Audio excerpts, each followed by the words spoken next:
master scan artifacts. Yeah. I think.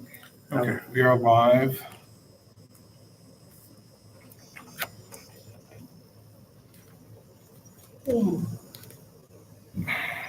Live. Take a look at that and see if it looks acceptable.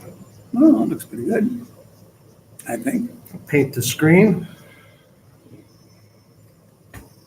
There you go. So we're live? We are live. Yeah, now how's our resolution? Because every time we start a high resolution, and then it complains, then we gotta go to such a grainy low Well, resolution. that's because of YouTube and their idiocracy. Yeah, but this is low resolution. No, but we have no control over any of that. Oh, okay. YouTube controls, it's the cell phone provider and YouTube that control what kind of quality we get out of Yeah, things. when I got recorders that would do like, what, 340 by 220, or was it 380 by 2? I mean, we could do Gentlemen, something maybe we should start the consistent. show and Well, do yes. this in a semi-professional fashion. What? Here we are, boys and girls, and boys and girls of all ages and all nationalities. Here we are in beautiful downtown Evanston, Illinois, where we emanate from 10 months of the year. We're at the Evanston Public Library. This is the September 7th, 2019 Chicago CTIUG group meeting. And present today are our president, Dick Sturp, our chief technical officer, Jim Mazurk, and me, Hal Shanfield, general dog's body and fair chairman, etc. If anyone would like to call us on Skype, it's the name right there on the bottom, HJALMARII. It's pronounced Yalmar 2. It's the name of my old sailboat. At any rate, Vic, what do you have for us today? Well, we've got quite a few things. To start off with, I'm going to try to bring down some of my wired remote controllers from different manufacturers. And so what we have here is the TAC2 controller. This is a nice controller. It's got real solid feeling. Hal, why don't you grab a hold of that? Okay. It's got a real solid feeling on the joystick. It's not some wimpy, rattling control in there. I have a suspicion what's in there. And here's another one called the Slick Stick. Now, the Slick Stick, again, it's an 8-way controller. It has one fire button, not two. It has the 9-pin Atari connectors. And so we're using this Wyco command control adapter that takes the two joysticks and hooks them up to the one. Also, for grins and giggles, if you let Hal do so, unscrew the knob off the top of the TAC2. Mm-hmm. Now, this one, the Slick Stick, has what the sharp-eyed people recognize is a tire inflation valve stem here. There's one in the TAC2 They use as is well. the pivot. So they've got darn near an indestructible pivot here that you're going to be hard-pressed to break. And on the TAC2 over there, I believe that under this, Shroud, a little. actually, You should be able to unscrew that unless it's glued. So yeah, that one must be glued, but this one feels like it's a long valve stem inflator. There's a little sleeve over it. And yeah, these are were premium joysticks at the time. They're 8-way, so trying to play something like Pac-Man can be a little difficult because you do run into the diagonals with them. And indestructible. Yeah, and they're real tough. Different sizes depending on which one fits your hand better. If you're a lefty, you might prefer the TAC2, where it's got 2 fire buttons rather than just one. So I'm going to try to bring down a different wired remote controller every day. We Can bring the heresy of the unroller controller. Well, I figured I could do something every meeting, bring down something. I've got a trackball I can bring.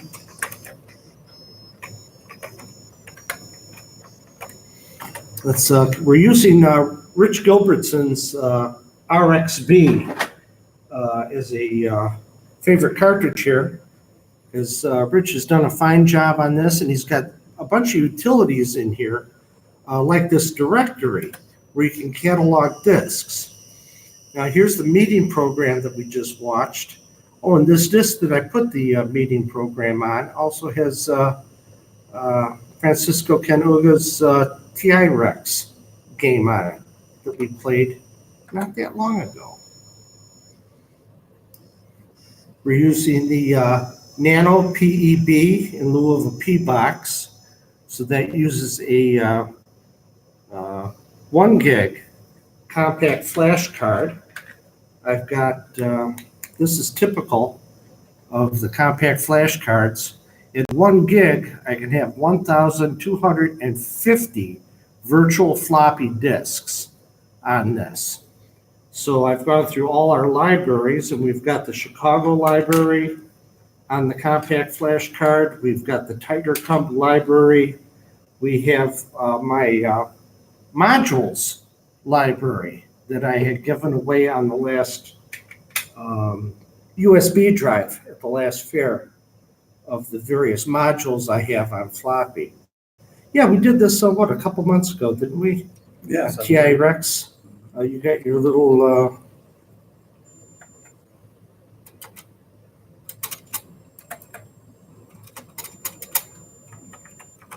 well, it's supposed to. It wouldn't be a TI meeting if everything worked the first time.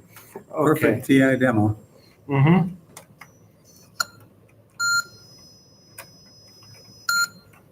Try loading that again.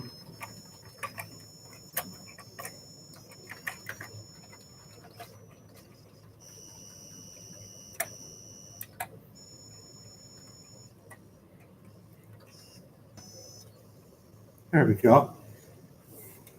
So you have to jump over obstacles with your dinosaur and jump over that pesky bird.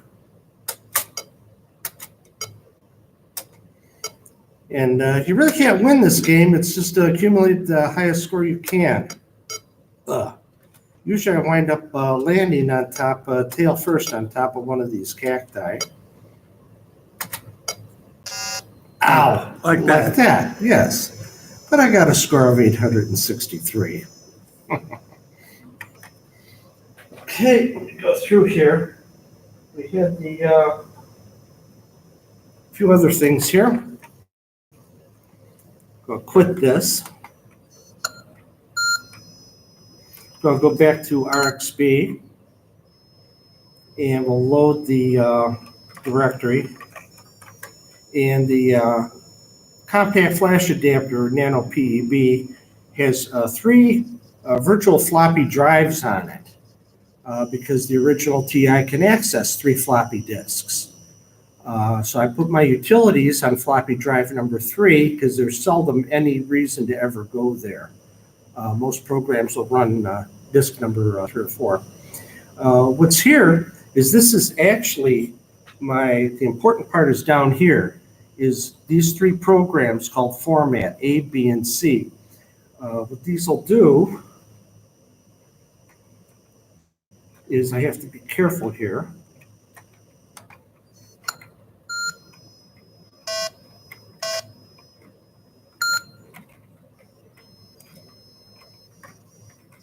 Okay. RXB did not find any load program on disk A. So if we do like old,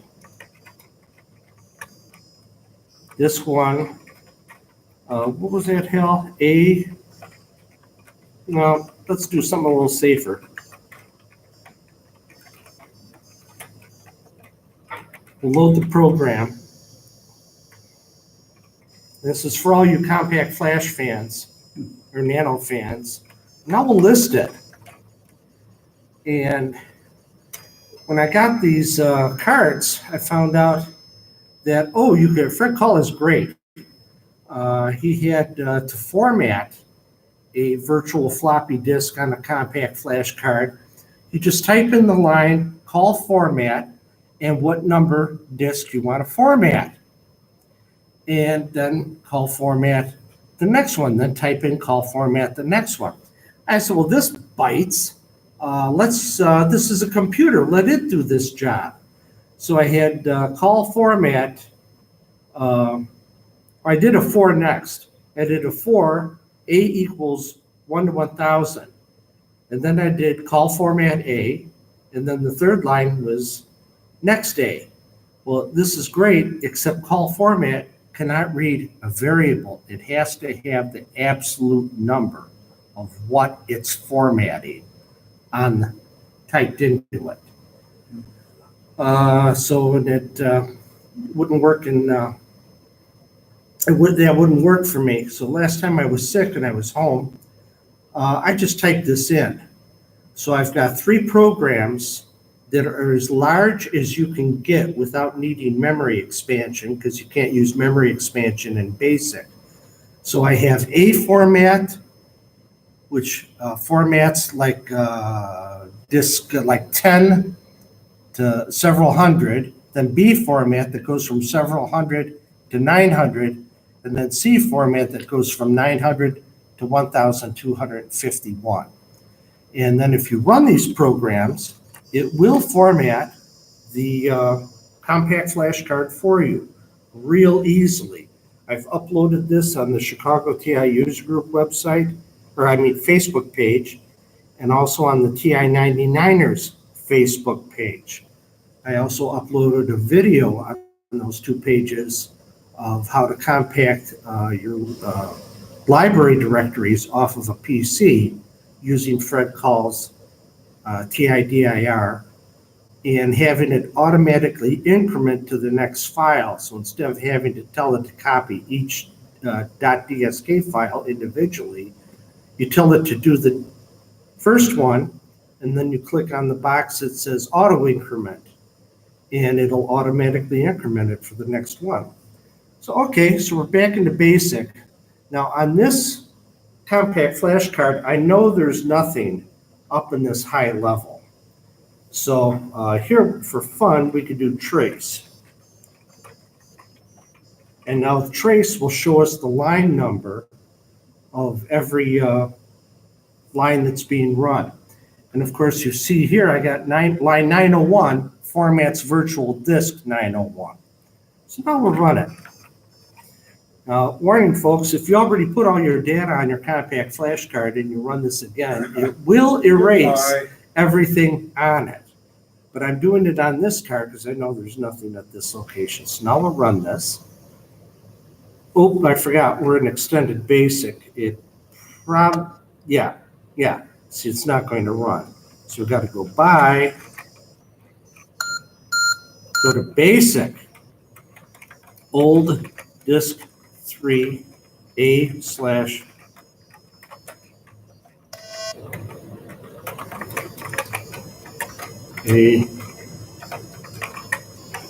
Is it set up? What was it called? I forgot. Format, is that it? No. Or is it C? Right. Yeah, you're right. We're working with C at that time. A would wipe out everything I've got at the low level of this. So, with the district. It's not on disk 3. It's on disk 1. Because I tell everybody, just do a format disk 1 manually with the compact flash card, either in the TI, in the CF card, or in the Nano, or on your PC. And see, this starts at 3 because I usually put the setup utilities on drives 1, 2, and 3, so it only starts at 3. So yeah, we were going to do a C format on drive 1. With this, we're in TI Basic, old disk 1, C/format.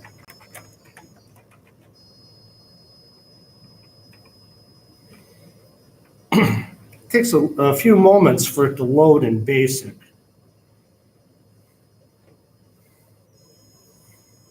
Do a brief list. Okay, there we are. And now we'll do a trace to make it show us the line numbers, and then we'll do a run.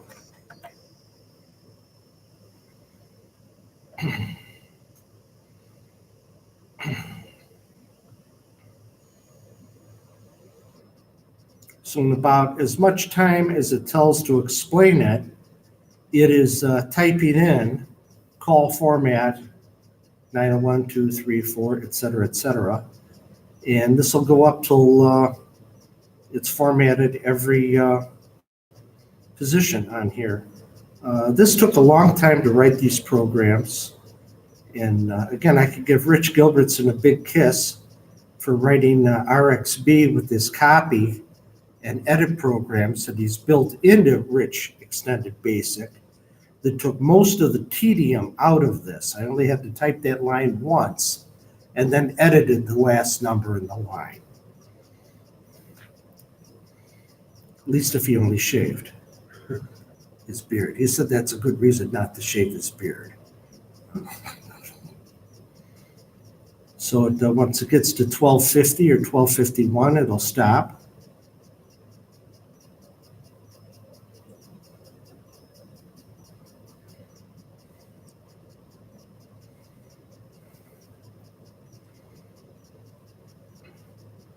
And yes, it's the computer's job to do something tedious like this. There. So it's formatted all those files, because otherwise I have to type in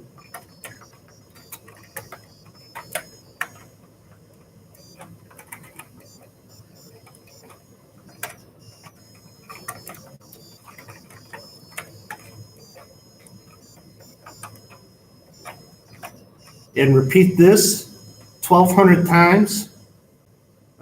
It's definitely the machine's Good job. typing practice. Yeah.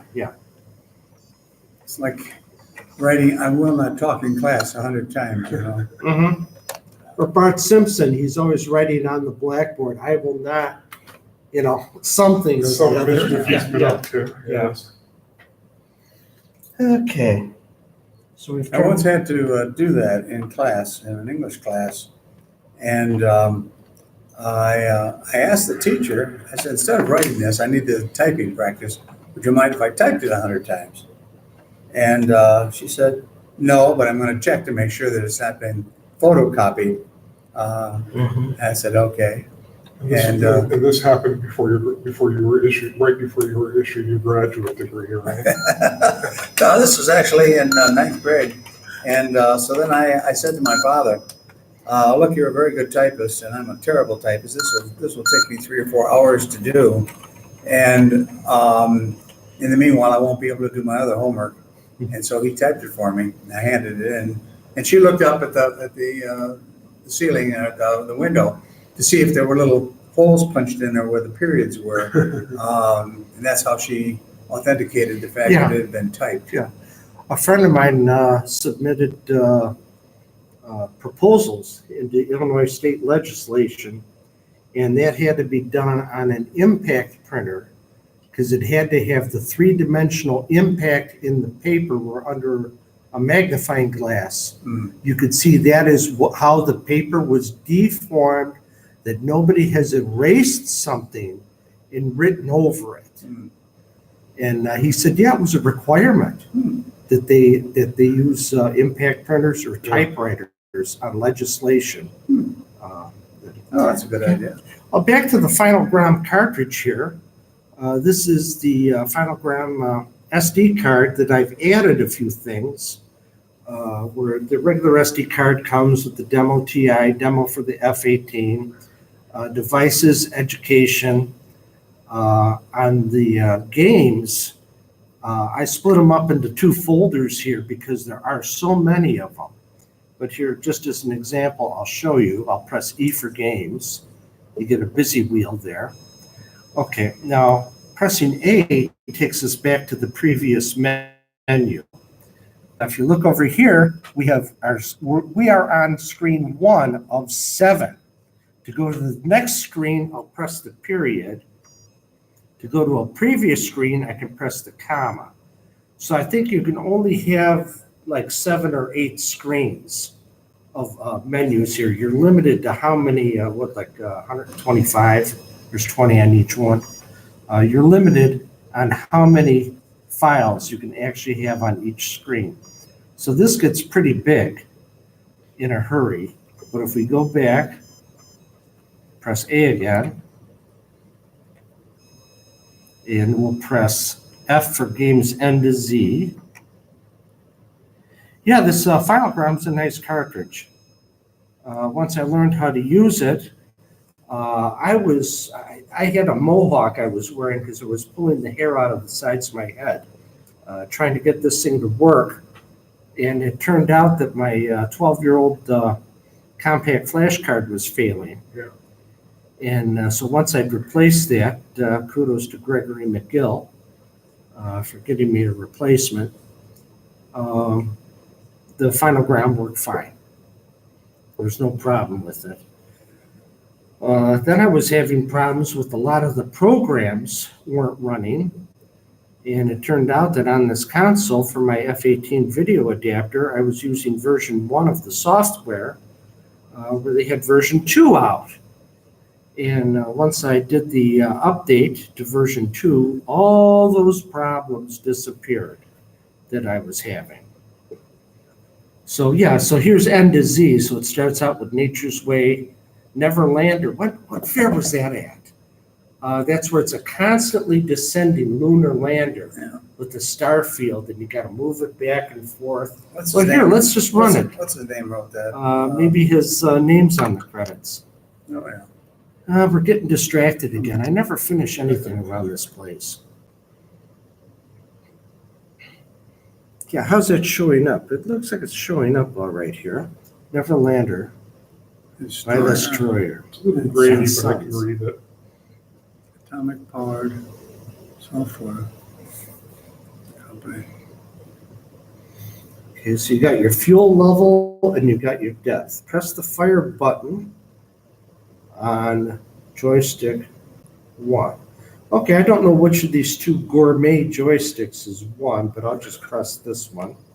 Okay, so it's a slick stick.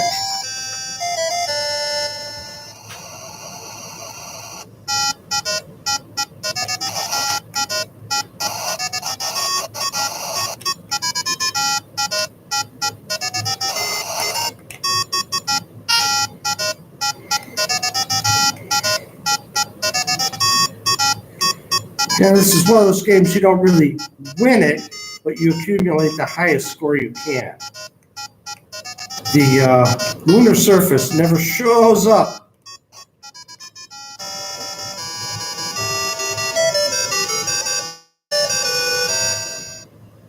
That was level easy peasy.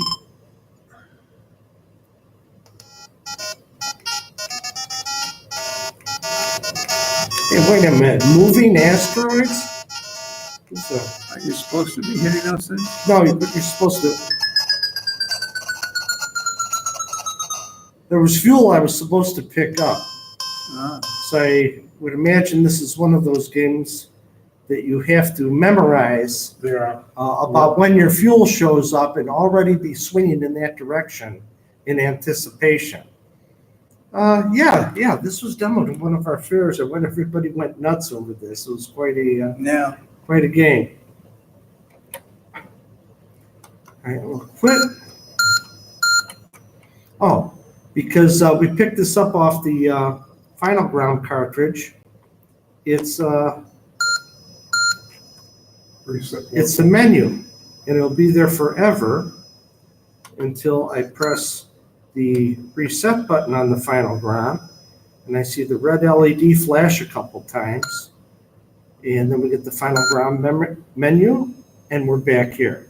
So let's go back to Games F. We got slightly distracted there. So this is N to Z. Yeah, we got Parsec, Pac-Man, Old Mummy. That's a lot of fun. Protector, Princess and Frog. I'm going to press the period key. See, we got 5 levels of menu here. Now we're on menu number 2. Q-Bird. Skyway. Skyway is fun. It's one of those nice 3-dimensional mazes where you've got missing panels and you're trying to roll or bounce your marble across there. Oh, St. Nick. St. Nick was one of those games I couldn't get it to play, either as a cartridge dump or a disc file, or I had the actual cartridge. And we were going nuts here because we tried it on different machines and different stuff. Couldn't get it to run. Yeah, that was where it needed the F18 upgrade for that to run. Well, let's see it. Press R, get the spinning wheel. Oh, witches.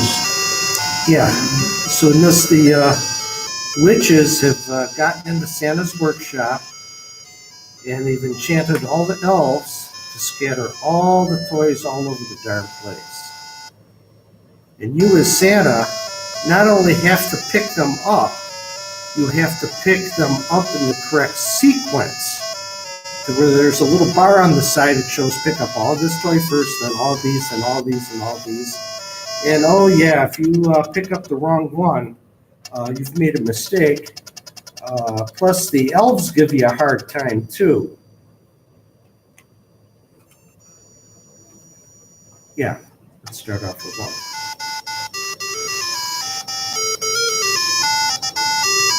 Oh, then the witches show up too to give you a hard time.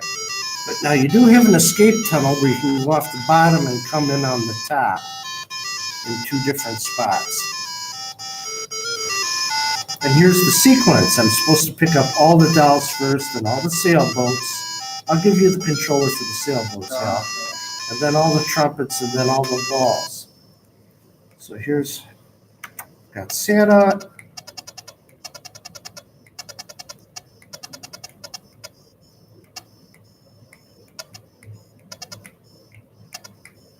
Okay. Santa cannot go. Good looking Santa. Yeah. Santa got goosed. Yeah. I was trying to get those two dolls in the upper right corner there.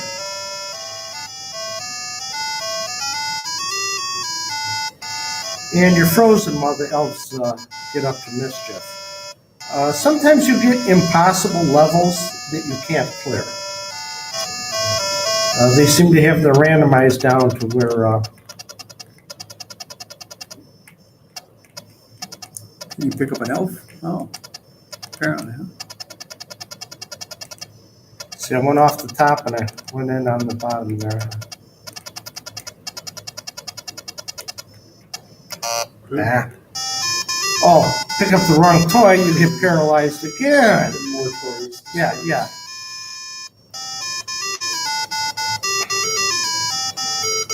Yeah, sometimes you will get impossible levels that you can't solve. You just have to sacrifice life to basically get rid of the piece in your way. And this outfit's name was Funwear. What are you trying to pick up now? He's gonna get all The green dolls. first.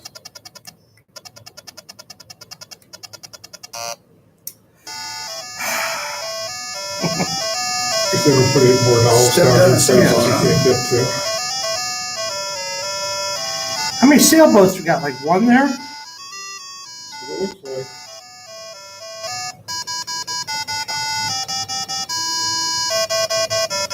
Timer must have run out. They just started all over again. 2 sailboats, 3 sailboats, 4 sailboats.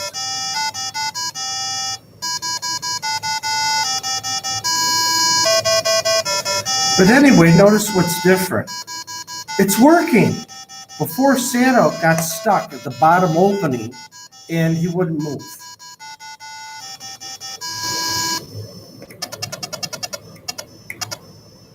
all What are you trees. trying to get now? Start the sailboats or red things?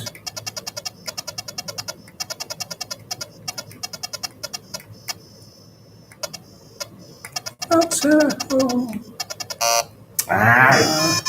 Trying to avoid one. Well, that's the idea.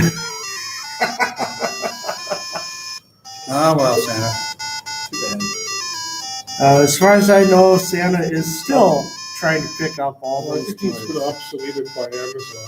Yeah, yeah. Yeah, yeah. And their drones. Actually, that's what they should update this game for, Amazon drone delivery. Yeah. Okay.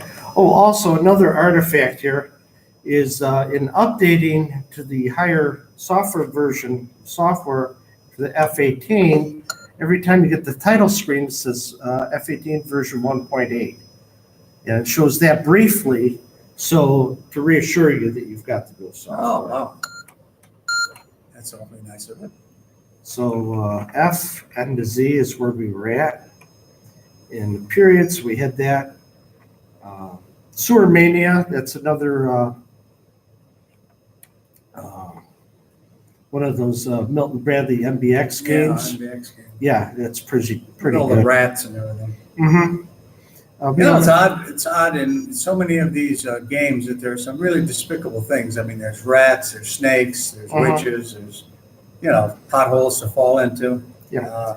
Yeah, here's the Super Mario Brothers that wouldn't run before the F-18 update because you couldn't get the clouds wouldn't animate.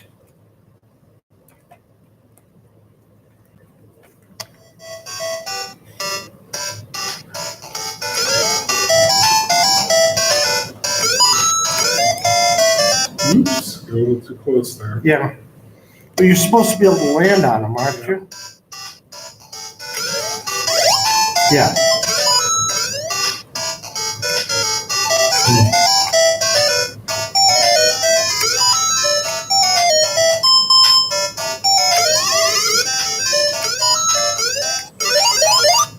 Okay, now we got Big Mario.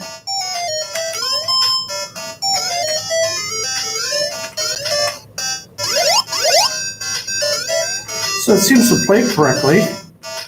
Whoop. Yeah. If you remember to jump.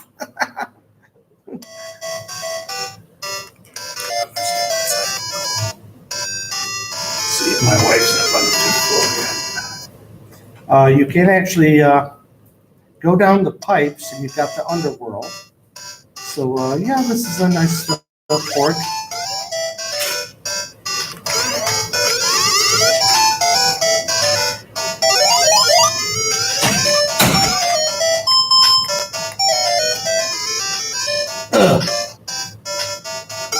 It always looked like Mario was Squatting one out.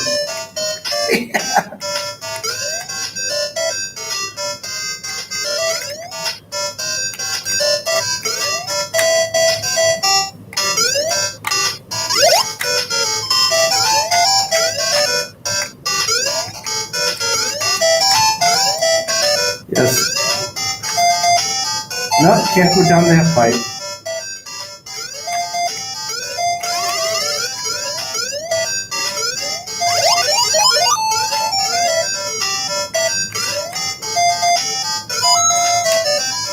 Nuts.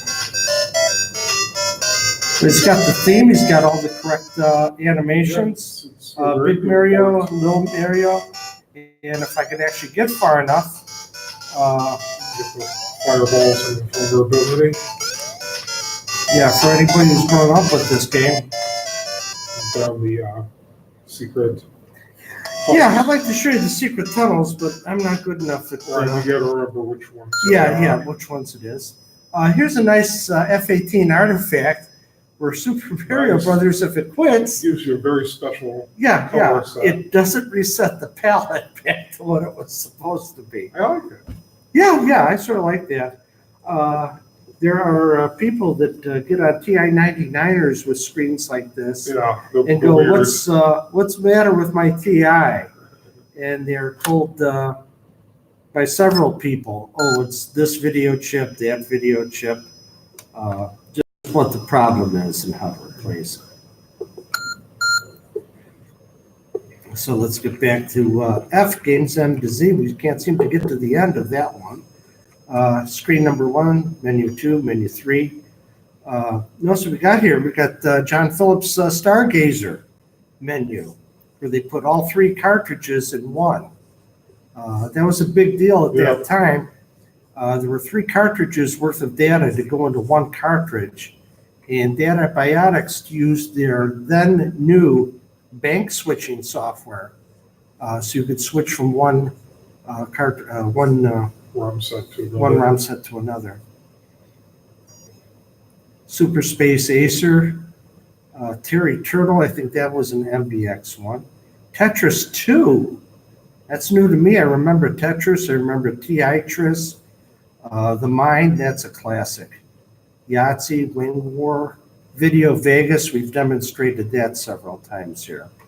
And Tudancom, that's always fun. So then we got some of the Rasmus Mustgard Titanium. We got that in here.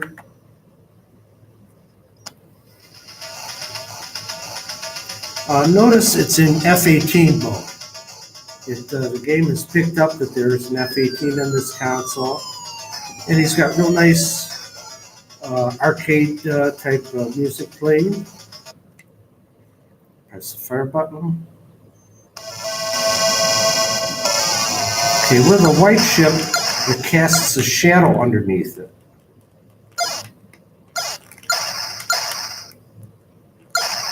You can go slow.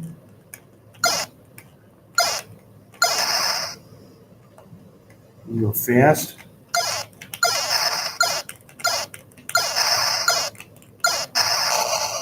You can get shot down a lot. Like I do. I'm sure there's, yeah, it's even in outer space, it casts a shadow.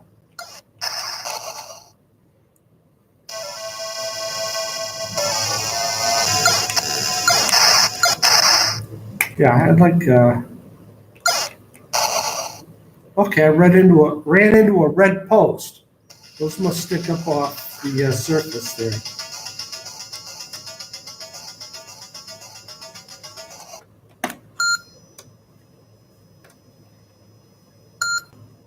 Oh, got to reset the final ground. So what else do we have here? G for the homebrew games. Okay, so these are all homebrew stuff.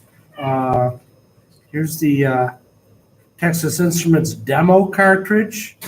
Eric and Monsterland. Remember that from a year ago? We couldn't get that thing to play. It kept crashing. And the F-18 update. We had the author himself here going, he never had that happen. I feel real embarrassed by that happening. Got Night Lore is on it, so we've got every darn game there ever was is set up pretty much here in one cartridge. Yeah, there's Titanium, TI Scramble. You remember TI Scramble, don't you? By Rasmus Mustgard. You can move your little spaceship up and down.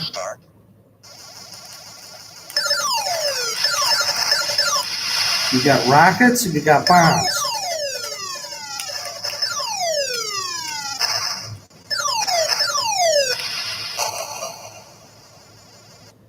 And you're supposed to shoot the fuel tanks that are right there on the bottom.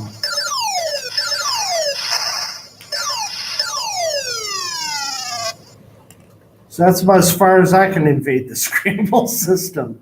I remember when this game first came out, it was CRT arcade machines.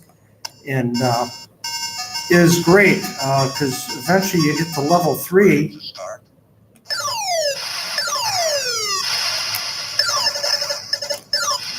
It's one of those pattern games where you have to definitely have a pattern set up to get through the screen. You got to move forward, move backwards, move down, shoot the obstacles.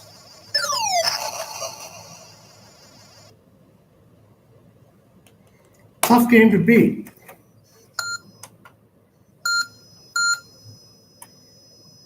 Let's quit this, reset the final ground.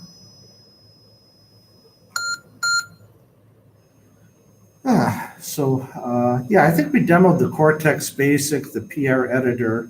I had some of my own games and such I put on here. H for MBX. Yeah, here's all the popular MBX games. I forget what these two are. I don't know why they put the PHM number there in the file instead of the name of the actual game itself. I'll press E and see what it is.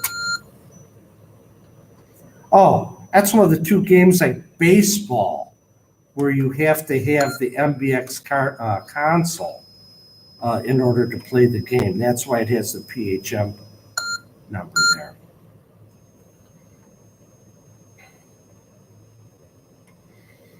It's a really good system, but you couldn't get, if you let the kids play it, you might as well kiss your joystick goodbye, because they tried to hit home runs by pressing the joystick a little harder. Well, they pressed it hard enough to finally break it, and then couldn't be repaired, and that was the end of that. Well, their controller was sort of unique because it was an 8-way joystick, and then you could also rotate the top left and Yeah. right, and they called that a theta control. And in the baseball game, you were the batter. You had the joystick, Could also be a picture. and the pitcher had the actual console itself, so we could pitch high, medium, low, fast, slow, inside, outside. He can control his pitches.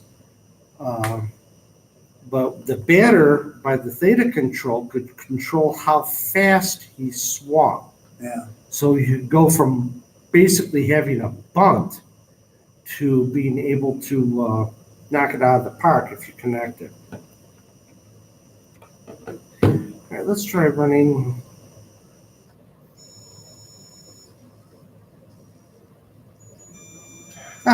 There's our compact flash manager.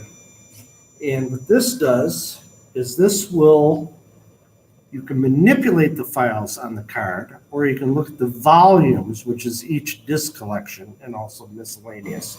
So let's look at file utilities. Looks a lot like DM1000. You can copy, move, delete, type, print, protect, unprotect files off of the virtual disks, or recover them, or just like a DM1000, run a XP program or run an EA program. We're just going to look at stuff right now. So let's look at volume 1. I think we all remember what's there, right? Oh, yeah. forgot we changed the card. So it's not the setup program. This is actually disk 1 from the Chicago User Group library.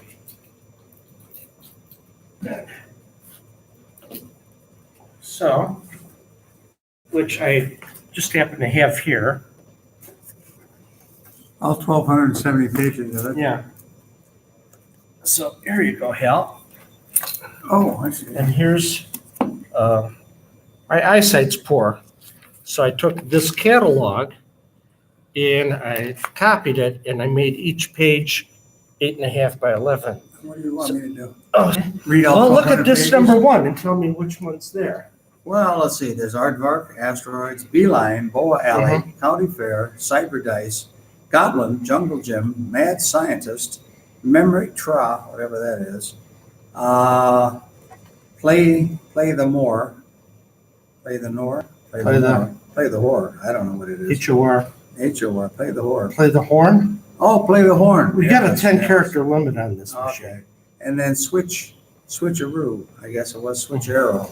Yeah, now this is the Switcheroo. first card I set up, and instead of leaving the first 10 virtual disks blank to put in all the utilities and stuff, I just started off the Chicago TI library number for number. If it's volume number 1, disk number 1 is in there, and that goes up to like 250. Okay, Hal, let's look at, say, like number 12. Disc number 12? Yeah. Okay. So Chicago number 12. All right. Disc number 12. Well, let's see. Alien Search, Basements, Blockbuster, Capture, Clue, Disc Cat, Kitchen, Legacy, Motocross, Shootout, and Term chess. Term Chess. Okay, so it's a 1-to-1 on this. So if we go back and now we select, that was option number 1, file utilities. volume utilities.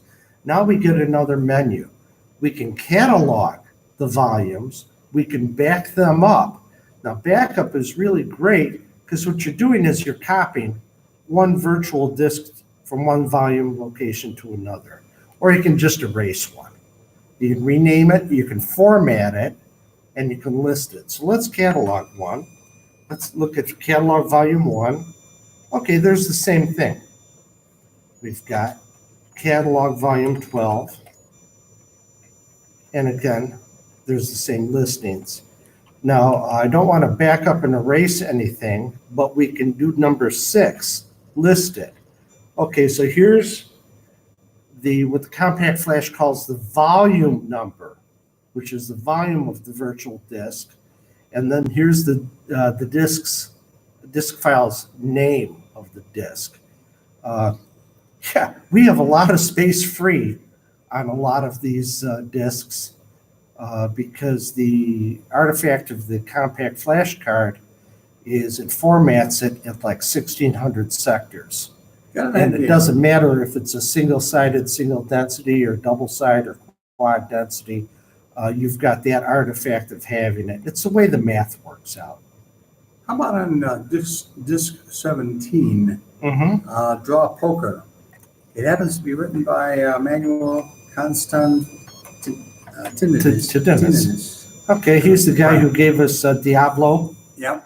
His dad gave us that Real Fun Maze game that's a lot like Diablo. And he was here at the fair. Yeah. So it's called Draw Poker on disc 17. Oh, yeah, we've got that here. So I'll quit that. We're still in REA.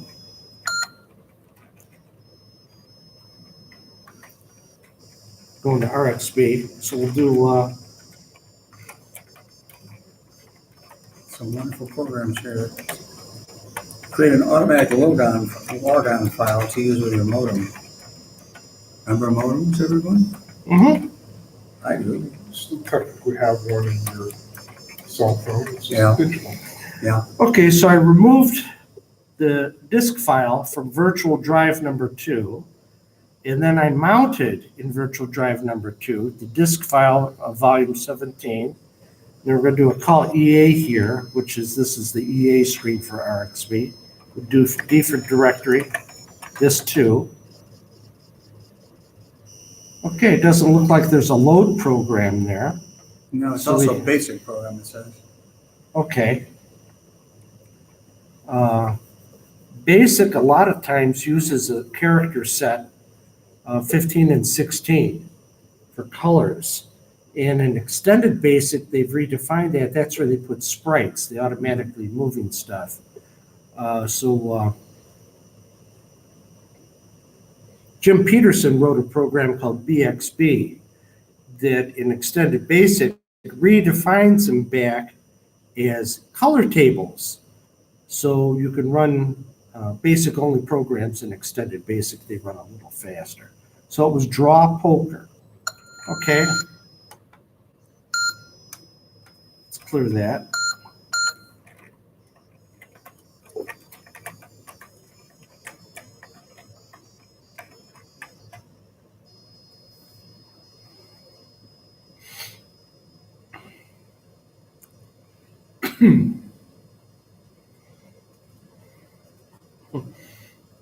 The nice thing about having these things on a real disk drive is at least you can hear the disk drive working. Yeah. And you know that something's happening. Okay, we'll list it. Okay, Draw Poker. TI uses group of Sydney, Australia. Author, Manuel Constantinidis. Tinidis. Yeah, I was pleased as Punchy was able to make the fair. That was the most fortuitous that he had a business trip in the States at the same time. Well, he wrote to me and asked if it would be okay if he came. I said, by all means. Yes, absolutely. And he brought his old program that he had 90% completed. Yeah.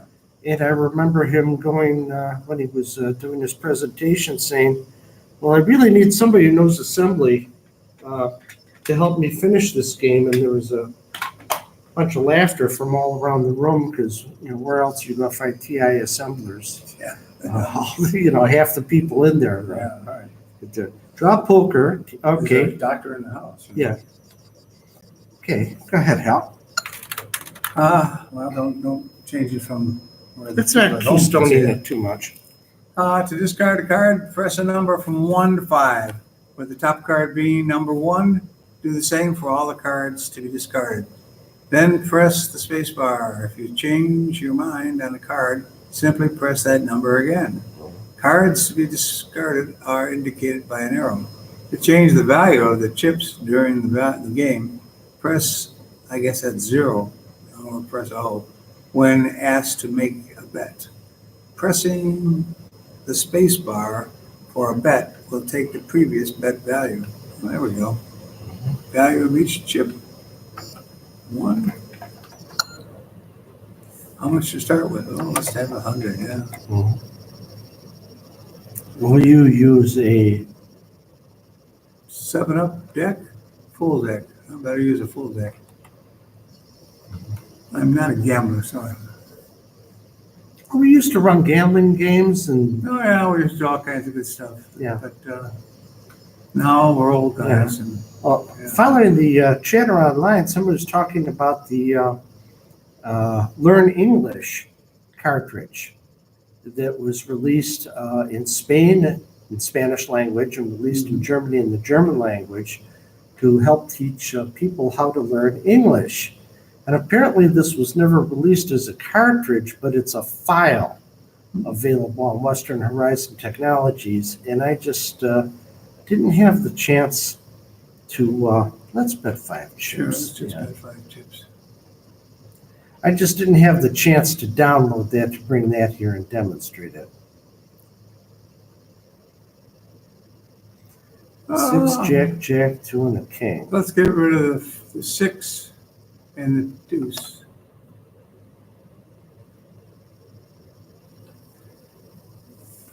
Okay, so I'll press 1. And what did it say to do? You press enter or 1, 2, 3, 6, and 4. Yeah, Okay, and then what was it? Space. I'll press enter. yeah, press enter. Space bar? Okay. All right. Oh, you got there pair of we go. sevens, a pair, you got 2 pair. Yeah. $15. Wow. All right. Okay.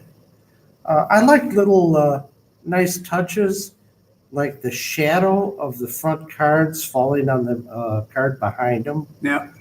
Um, Yeah, nice little arrow there telling you which ones are going to be discarded. okay, I'll try pressing enter again here.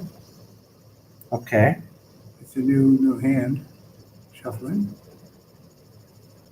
I hear a sound there. Hitting 1 to 5 chips. Well, let's bet another 5. What the hell? Yeah. Live on the edge. And the way it paints the cards from the top down. Okay, discard any cards. Well, what do you think? Discard the 6, the 5, and the 2. Yeah, might as well. So that would be card number 2, number 3, and number 5. Press enter. That didn't do it. Press the space bar. And that does it. Okay. 6, 8, 9. Nothing. Yeah. Ace high. But a lot of times you can't even open with that in poker. No, you got to have a pair of jacks at least. Yeah, yeah.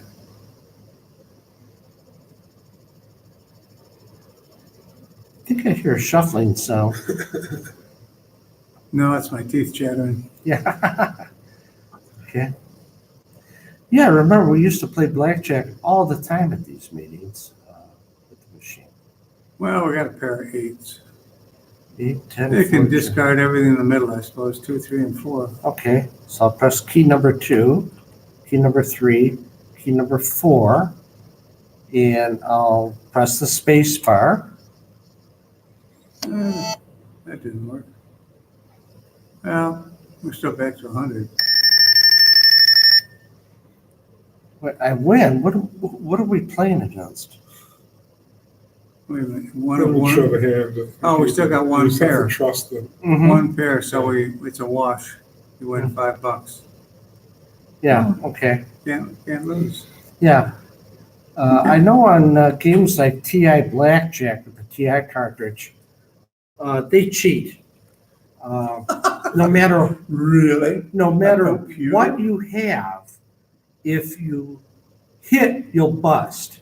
And if you stand, the computer always manages to Pull the draw, right card. and I look at that and I says, well, I would have won if I had pulled that card. But every time I hit, I bust. But every time I stand, it draws, exactly the card it needs. So Oh, yeah. I think some sly programmer did the TI Sure. Blackjack. Yeah, somebody cartridge. actually knew how Las Vegas Mhm. works. Yes. Yeah.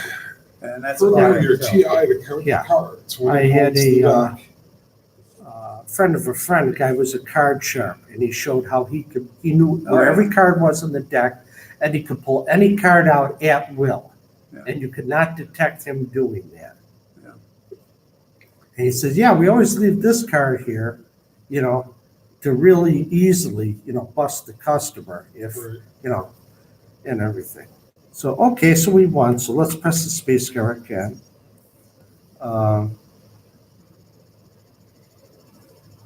Yeah, we bet another 5. Anyone 5 chips? Press 5. I think it's if you press the space bar, it'll go with your previous bet. 4, 5, 2, Queen 7. You can discard them all, probably. What would happen if you discard them all? I don't know, but here, let's try it. 1, 2, 3, 4, 5. A lot of times you're not permitted to do this in an actual You game. won. Got a pair of 9s. Yeah. Oh,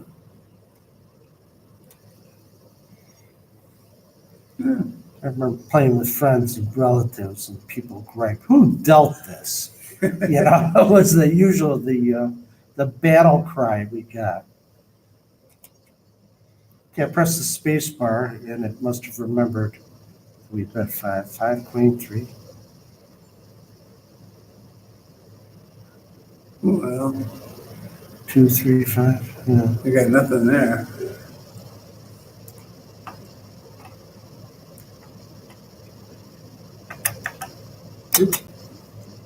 Just keep the queen. Yeah. Hey, we got a pair of queens. There you go. Okay.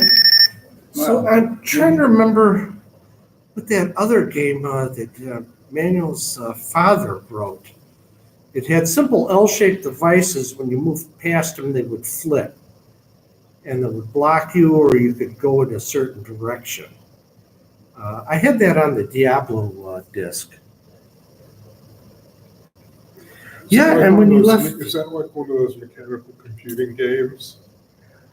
it looked like something that could be ported over to the size and shape of a modern phone, of a modern smartphone. Something you could play, because I think all the levers were lettered. So you just hit whatever letter you wanted on the Right. keyboard to switch the position, and then the ball could either go straight or it would bounce or be diverted somehow. Okay. Well, That was fun. I think we ended up $5 ahead, yeah.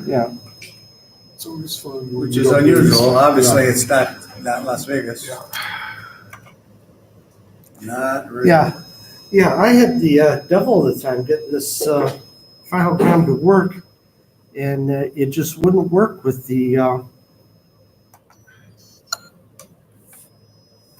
old compact flash sidecar. MBX, new games, J for tools. Let's see what kind of tools we got. Oh, the TI-99 Home Century. Our demonstration disc, default option TE2. What is the home century?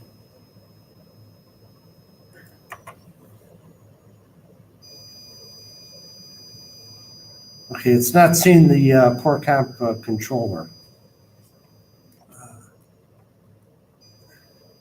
It can't find it. Oh, I see. So this is probably, here I press enter, loading controller information. It can't find the controller. I see. Does it actually interface with sensors of some kind? You got me. I never ordered one. I don't know if I ever read the ad for this. It may just have been that the post reminders, lock your doors, lock your windows, good night. You know. It could have been a cousin of the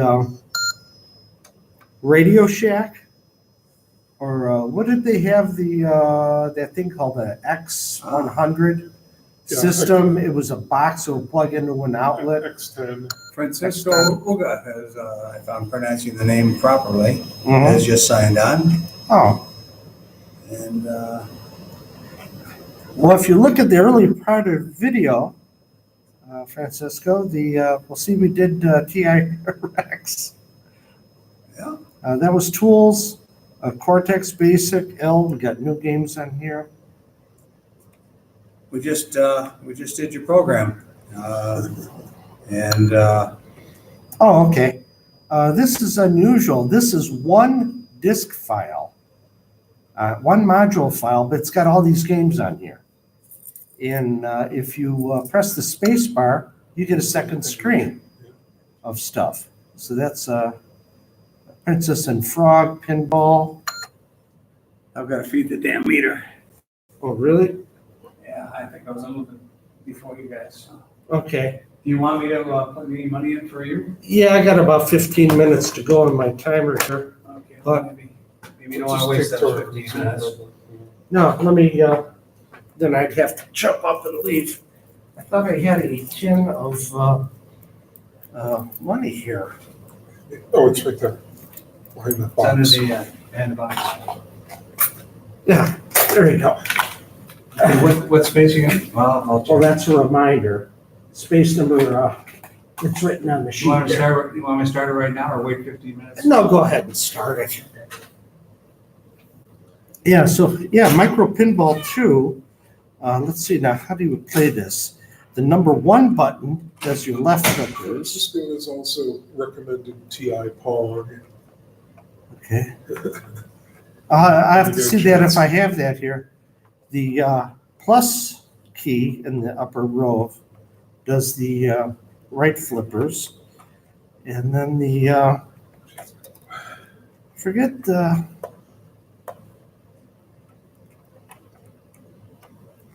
9 does the high score.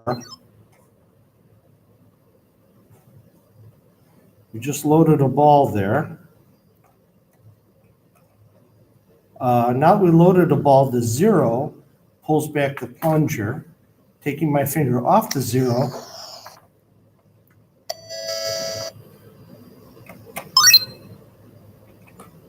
You such and such and so.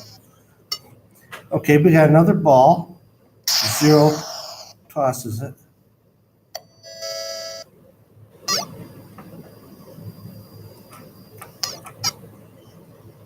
So you, and yeah. Now this is Micro Pinball 2. Somewhere, someplace, I've got a disk file of Micro Pinball. And it's not as fancy as this. Someday I'll get those both together in the same place at the same time. That's what happens when you get too fancy.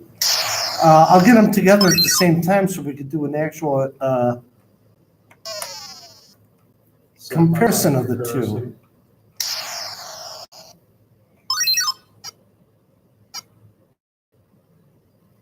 What? Didn't throw it on the tree.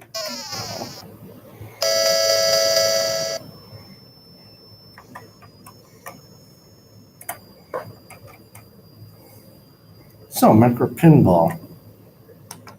Okay, you said there was a Yeah. one game we're looking Yeah, for? Francesco is saying that you could play TI Pong. TI. I haven't downloaded that yet. If that's a new game for download, I haven't downloaded it. So I don't think I have. I don't think I have it here. So maybe next month we'll Mhm. try. Thanks for the heads up on it. Yeah, I think that's a new one. Yeah.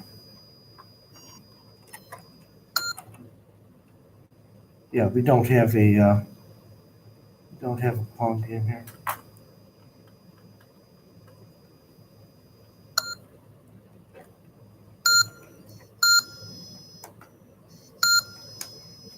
Gotta reset this machine.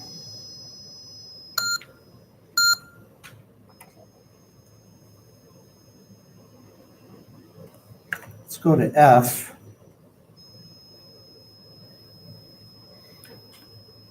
Paddle ball. Protector.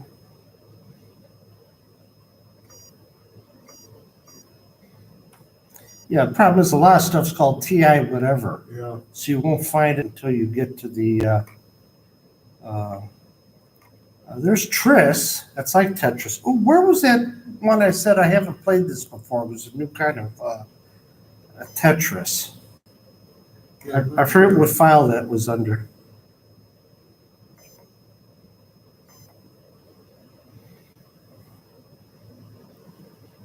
Russia, Rock Runner, Robotron. Yeah, there's a lot of stuff here. Paddleball.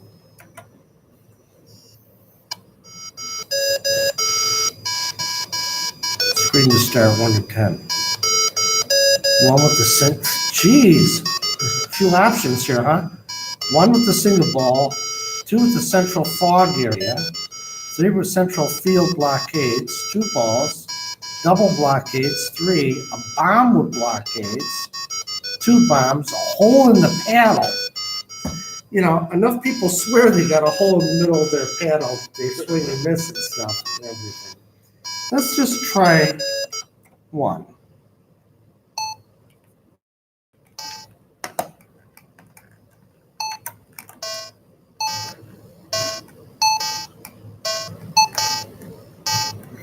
As usual, you're using your joystick here rather than a true Atari type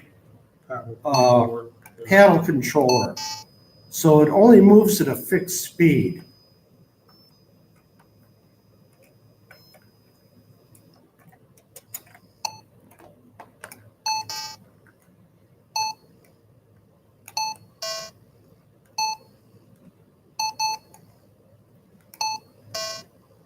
Does it look like you can move your paddle up court and down court?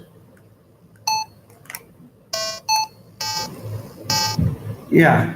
So if I'm on the other side of the screen, I can't get that thing over there fast enough.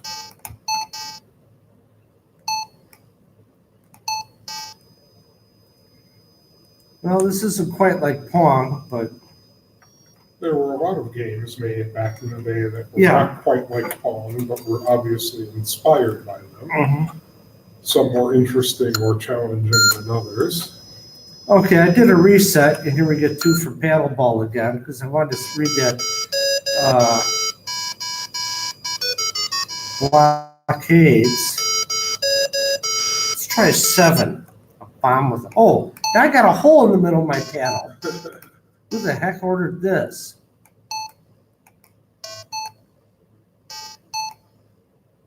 See, I just can't catch up to that. And right through the hole in the Yeah. middle of your paddle.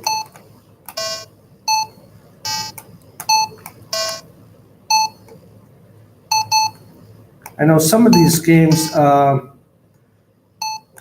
they weight the paddle where if you strike the edge of the paddle, it'll bounce off the edge. It'll bounce back in the direction it came from. Right. Others, it doesn't matter where it touches the paddle. It just gets the whole, it just assumes it's bouncing off the pure paddle itself.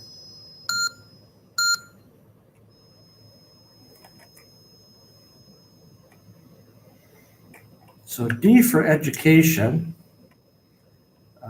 DLM software, we got Millikan, and then we got all the, we've demoed ET at Sea, that geography game. And then we have MG games 1, 3, 4. I don't know what those are. We've demoed Peter Pan, which was by Disney. Plant Genetics. We've demoed Pinocchio, another Disney one.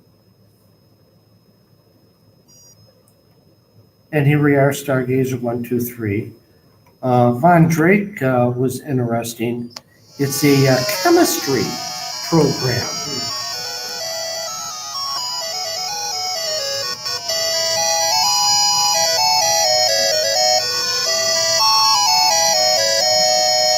And what you manipulate is the set of tongs, and it gives you a simple chemical formula, and you try to create that. So you can read chemical formulas, you can form compounds, or you can...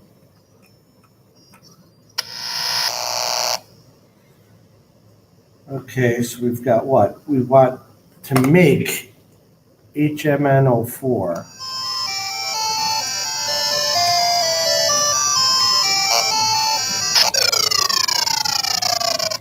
And I dropped it.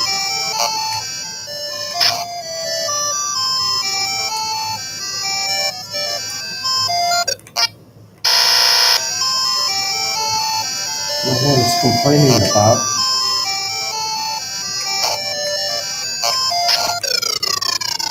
Sorry, hit the button too fast.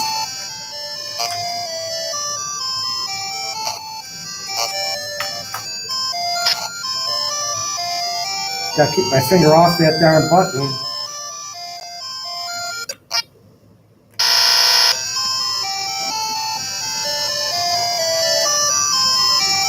Oh, it's because I just kept grabbing hydrogen.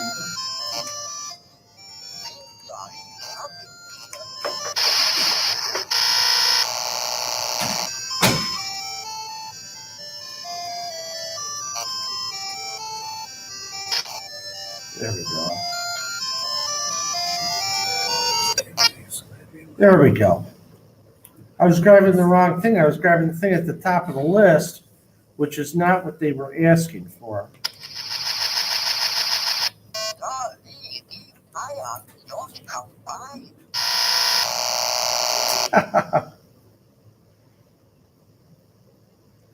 Okay, so we gotta...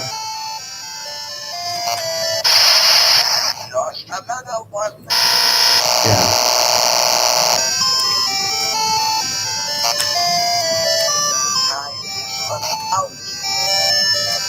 Yeah, tell me, Andre.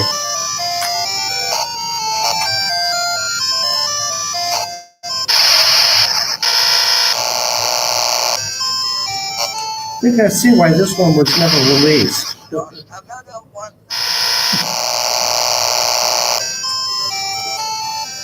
think we need it as the indestructible forceps. Okay, what it looks like.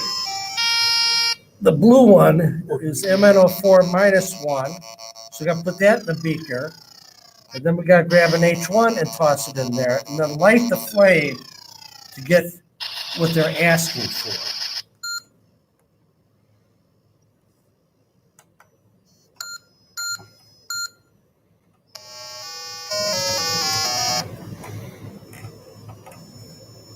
Let's try farming cap. Oh, this is it. Yeah. So now we got silver, AG, Chlorine,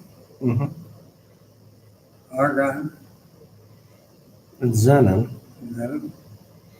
I don't know what you're gonna make out of that. Fluorescent. But anyway, yeah, so since forever I had a disk file that was an incomplete version of this program. And it didn't work. And it's just, I'm really glad that this came on here with the Final Ground card that of Von Drake.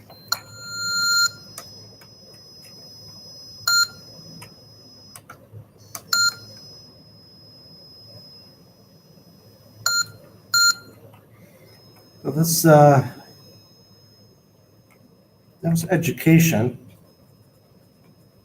But yeah, you got grammar, you got early logo. I think we ran logo last June, yeah. Speed reading, spelling. I see Plato up there. Yeah, we don't have any Play-Doh discs though. So, Yeah, that would be good to have the complete Plato collection. I think Dr. Eric Bray has put that on a mhm. flash drive. And Yeah, it might be it's looking for the Play-Doh disc in the drive now, and it's not finding one. yeah. It'd be nice if the screen did come up and let you know if it was actually doing something.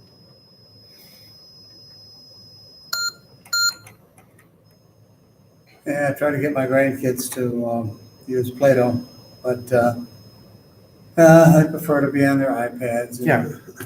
What's nice about the Final Gram is you got EasyBug, you got the editor assembler, the basic one and the more advanced one. You got 3 different versions of Extended Basic. You've got FB fourth, and if you flip the screen, you've got Turbo fourth. So you can play with those 2 back to back without ever having to change a cartridge.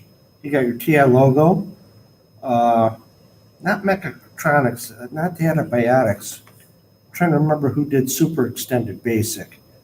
Super Extended Basic was worth the money the company charged for it. I think I bought it from Triton when they still had the catalog. Is when you select 2 for Extended Basic, you just hold the 2 button down, and it didn't look for that load program off of disk 1. It just went right into Basic. And they had a whole bunch of other stuff built into it. You could catalog a disk. Well, here, let's run it. Where is that? Okay. yeah, I can remember the old days of loading Disk Manager in every time you Yeah. wanted to load. There's Super Extended Basic. It Okay. really helped to have things printed out on the label. Yeah. Really did. Did anyone ever write a more comprehensive disk manager program that could stay resident in the machine and survive a reset? No, I can't say that I do. A company called Quality Soft 99. I think they had that where it tucked itself into the high memory Yeah. or the low memory. I forget which one. So in the long as key box. nothing else disturbed it. Yeah. And what I did is I made quite extensive use of that because Quality Soft 99 also had a screen dump program. So here in my modules library, I have, just as an example, is I could load a disk of modules. Is this showing up? And then run the load program. And this is an actual screen dump of the load program. Yeah. And then it would also go to, you could press a button and go to a second screen. So all these in here, where it says educational programs, that's an actual screen dump using Quality Soft 99 software. They also had a resident ground programs is what they called it on this. This is a popular menu, complementary diskette of assembly language games. They also have their resident disk manager too. Did we exceed our allowed limit? No, it's the Wi-Fi here at the library bounces the machine in and out periodically, Okay. which is why I prefer to kick it onto the Yeah. telephone's wireless. Okay, that would have been my alarm. Well, you're good to 401. Okay, I'm good to 405. yeah. We're running a Super Extended Basic I forget it wasn't Databiotics had that. I forget who it was that published Super Extended Basic. They had grabbed a whole bunch of stuff from Miller's Graphics graham cracker menu. And one of them was this: call cat, parenthesis, quotation mark, what you want to catalog. Actually, I might have to put a period there. Let me try this. Okay. Parenthesis, quote, this 3 period, quote, and parenthesis. There. This is in the Super Extended Basic cartridge. You type in that sort of cumbersome command, but they had a whole bunch of stuff. They had different sounds. Hello, got a phone call. Yeah.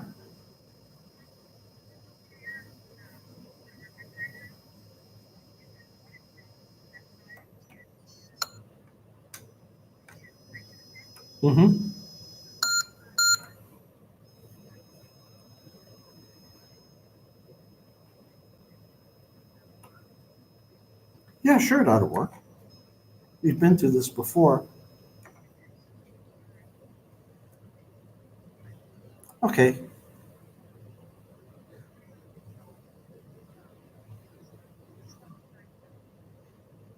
All right. Yeah, it sounds good. Yeah, go ahead and get that. Strike when the iron's hot. Love you too. Bye. Trying to buy a fridge to replace the one that we still have that's still working fine. Since we want a bigger fridge. This was called a bitmap demo for use with the F-18.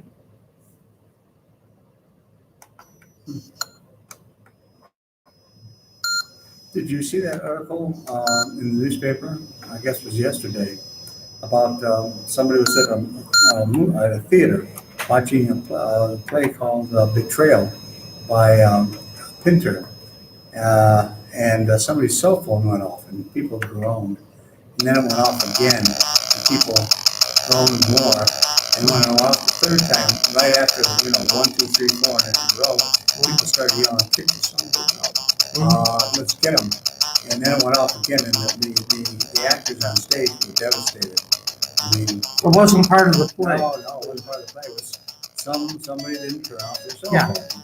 Yeah, there's a fun video on the YouTube. Yeah, this is called the Copper Bars demo for the F-18, where it's like polished, different colored copper bars scrolling up and down, just tumbling up and down in sine waves.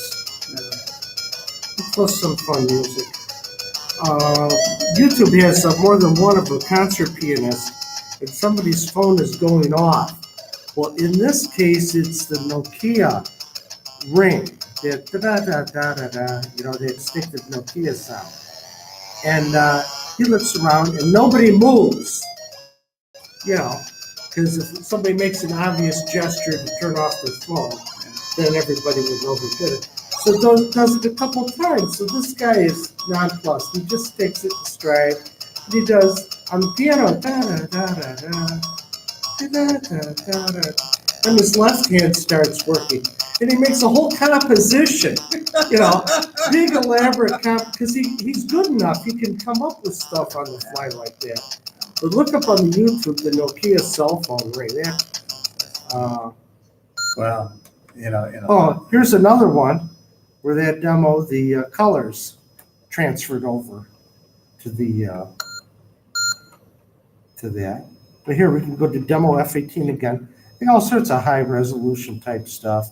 There's another copper bars, enhanced colors, a counter, a clock. We haven't run a clock in a while.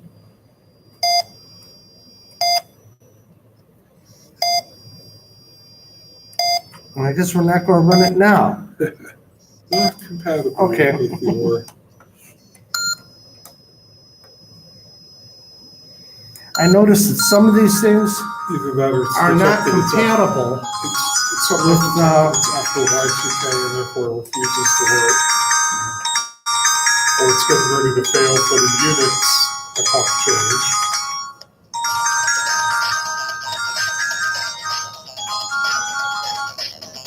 Here's my alarm for the parking meter. The alarm that tells you to turn your alarm off. Yeah, I thought it. That was another one for the Roberts tube tone, which was a device that took the sound of you passing gas and it turned it into recognizable cell phone ringtones. And it shows a person in a meeting giving a presentation with flip cards on the board, and her cell phone rings. And she says, "Oh, I'm sorry, I thought I turned this off." And one of the people seeing the presentation goes, "Boy, you sure are popular this morning." She said, "Yeah, ever since breakfast, my phone's been ringing off the hook." It's, the Roberts Toot Tone. That's another one. This is called Plasma. And again, it's got the interesting demo on the colors and such. And a little techno music. Yeah. And Oh, there's a color nice, palette, yeah. There's a nice color palette. I was going to redo my intro meeting screen. That would be a good October Halloween themed one. Yeah, We're in Evanston, so that's the color purple. Yeah, me too. Mm-hmm. Yeah, we gotta get the. So it was another F18. There's a regular TI demos here that only demo stuff. It shows you what it would look like. Let's go to our copper bars, and this is in TI resolution as far as they could get it. Where the other ones had those nice three-dimensional color bars. But it's a nice demo if you just want to leave the machine running. Good screensaver, I suppose. Mm-hmm. Except for the TI part. Yeah.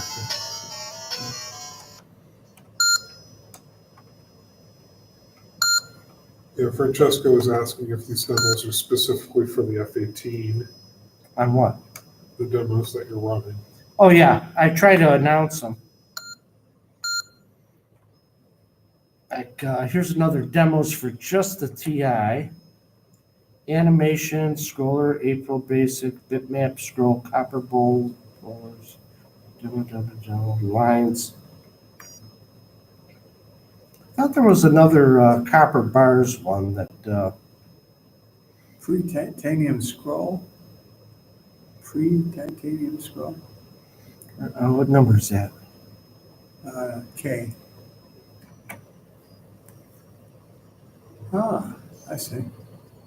Okay, so this is what titanium would look like in TI mode. Oh, the game titanium. Oh. Yeah. Then they may still have corruption of the color Yeah, palette. I think too. so. I'm going to turn this off.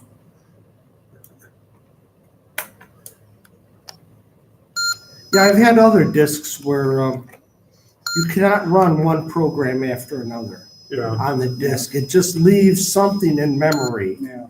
But if it's the first thing you run after you load that disk, okay, let's go to A, Demo TI. And what was that on the second screen? Pre-titanium, let's go, this is TI demos. It's okay. That's what we just. There, yeah. yeah, and that's with the So that'd be color palette. titanium in TI mode. There's not much of a difference. Rasmus, boy, he really cranked out a lot of programs, one right after another.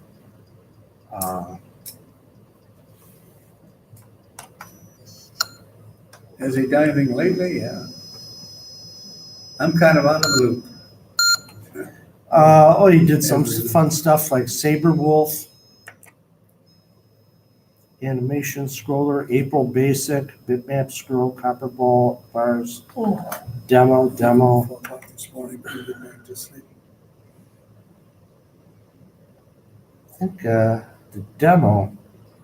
Yeah, sometimes stuff shows up twice on the screen. Okay, this is the Don't Mess with Texas demo.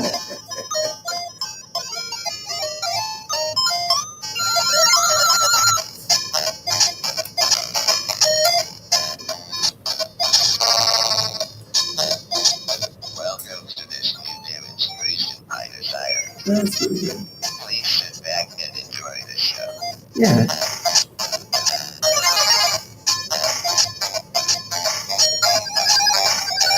Now this is a TI mode demo,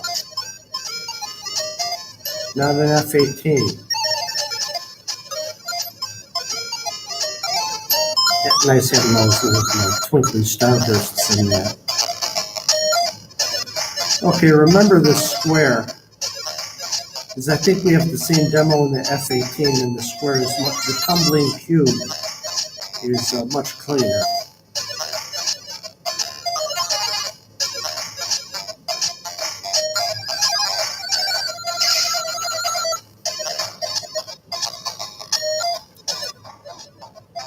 Yeah, that's with the BBE out, and that's with it in. So it's supposed to be more than just a tone control. It's supposed to be smart enough.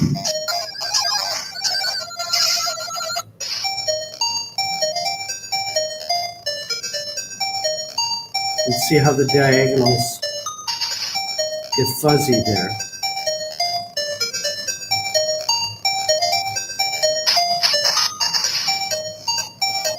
It's a long demo. I think it goes on for like 5 or 6 minutes. Amazing how much they got into a disk file.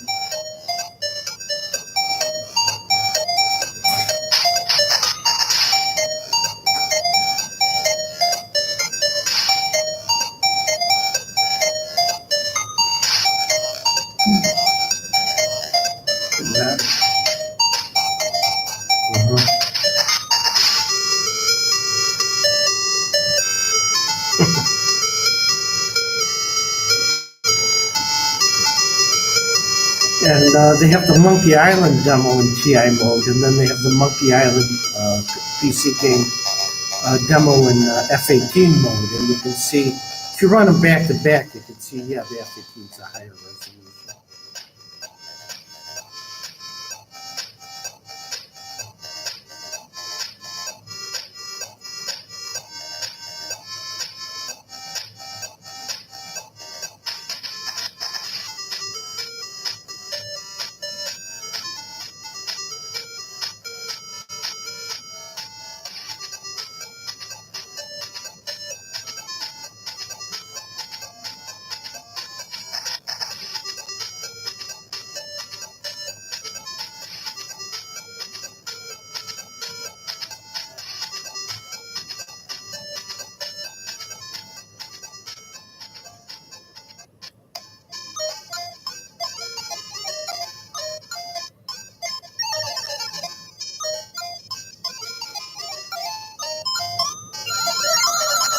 I guess this shows that you could have a, Do white game or yeah.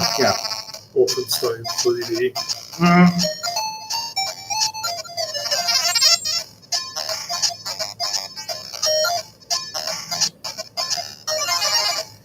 I tried playing Doom several times. I tried to map it out, and I couldn't quite map it out.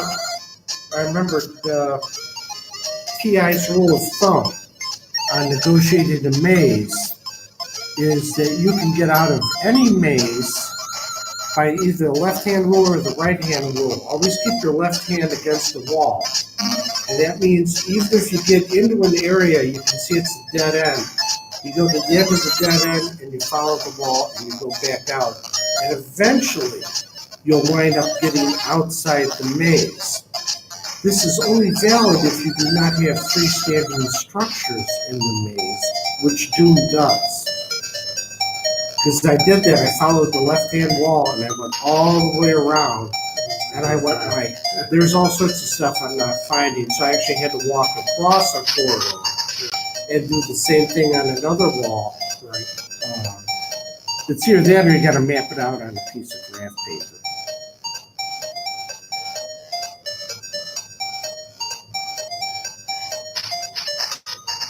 Yeah, the DNA molecule over there spiraling around.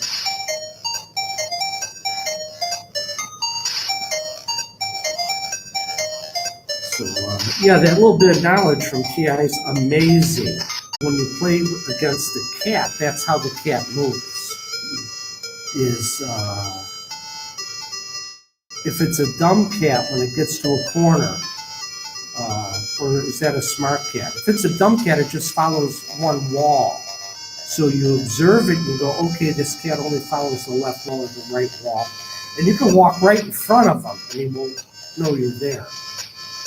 But if you get the smart cat, then he jumps from one wall to another and he'll outsmart you.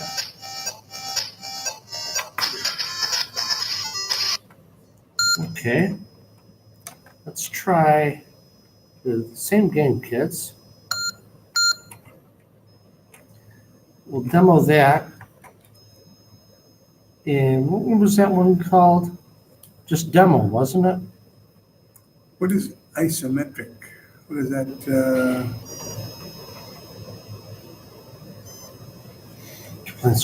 M. M? I wonder what that was. I wonder what the. What's an F-18 demo? Oh, that's like that Night Lord Yeah. game. Yeah. Where you put it in a forced isometric perspective there. Hmm?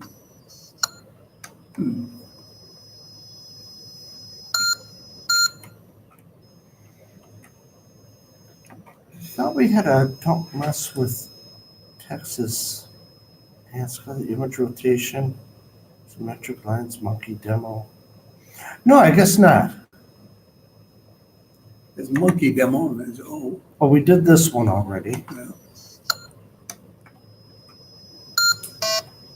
Sorry. Gotta reset the cartridge.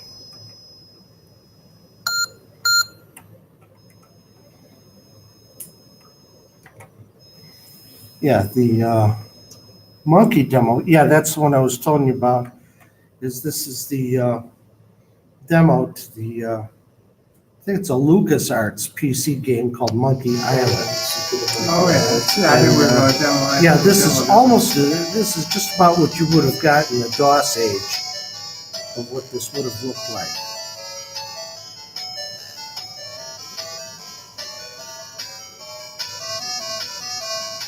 I remember we did this in both the TI mode and the FAT mode.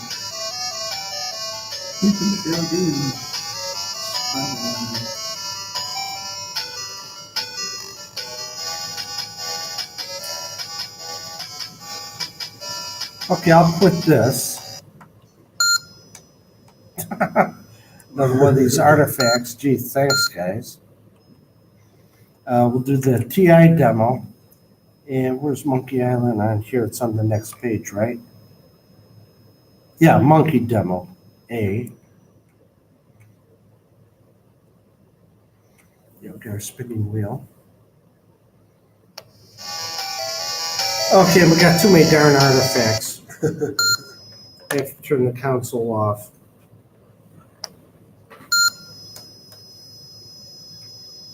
I think it was actually, if I remember correctly, easier to see some of the features on the TI demo Well, let's check it because out. they were outlined a little bit better. They weren't in color, as I recall. Mm-hmm. Could be wrong. Yeah, here you got all these dots in the letter. You know, if we had two machines running side by side, Yeah. I did that 1 year. Yeah, it's a little grainier. Where I had two monitors, I had two TIs set up at the fair, where you can see the. Yeah, Is this the TI one? It looks exactly. this is the TI one. Okay. Yeah. See, now As it's you can harder here to see Yeah, this. yeah, you can see all the dots Yeah. rather than colors Hard to see actually that. blending. That human being down there. But And of course the fonts. yeah.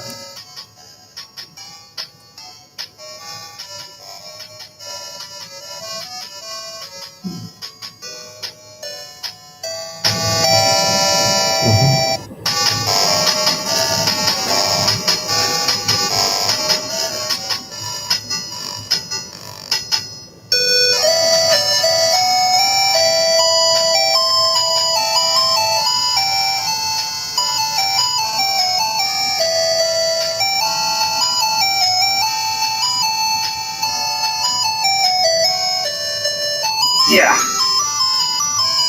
We're still recording everything. Yeah. Yeah, if you had a PC with one of the early CGA cards, what was the four color? They call it Hercules? Where you have like, Those Hercules was monochrome for not really monochrome, but four different intensity levels. oh, okay. And then there was CGA, there was Tandy Graphics, Yeah. EGA, Yeah, I could never figure out what everything was. MCGA, which was a stock VGA color palette at CGA resolution. Well, I know whatever I bought, I didn't have a good enough video card to play it. Yeah, now here's the F-18 version. You don't have all those dots in the middle of the letters. Colors are a little different. Yeah,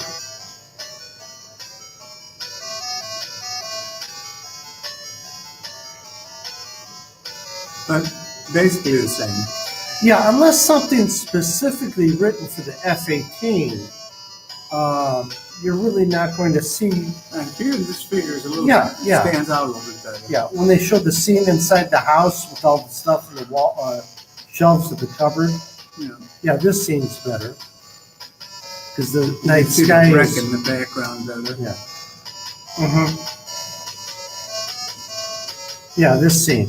You can actually make out what all the objects are on the wall, Yeah. rather than just a bunch of blobs. Yeah, the TI, unless it's like Rasmus with titanium, you're really not going to see a difference with the F-18. Its biggest advantage, its stated purpose, is run a modern flat screen monitor. The colors, the letters are sharp. You don't get the color ghosting on one side or another of the letters. No, it doesn't use all the real estate of the monitor. You got that border around the perimeter. But for the amount of money you pay for it and the amount of technology the creator put into it and everything, so what? That's like an interesting game. You know, some people went like, well, why didn't you do it where it fills the whole screen? He said, well, then I would have to do a divide by 3 instead of a divide by 4. And I guess that's more difficult. I hope I'm quoting them correctly here. But it was something that would be mathematically more difficult, and he would have probably had to have used more chips and such. That's all magic as far as I'm concerned. Yeah. Well, the resolution, remember, you know, TI's got from Atari Soft the best ports of Atari games on anything. Pac-Man looks like you're playing it on the arcade. If you have an Atari 2600 video game machine, you try to play Pac-Man, and you've got all these, you know, big squares that are moving around. Oh, that's your Pac-Man. Those are the ghost monsters. Yeah, now this you can actually read it. Red Chuck Fortress. Red Chuck. You choke. Oh, that's cool. I don't think I've actually ever run this demo all the way to the end.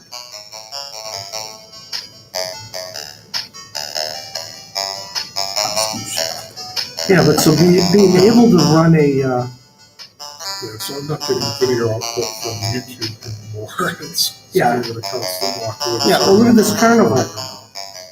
Yeah, being able to run a, So we're transmitting but not being able to. Well, I don't know what's going on. It hasn't given us an error message on there. The data seems okay on the phone.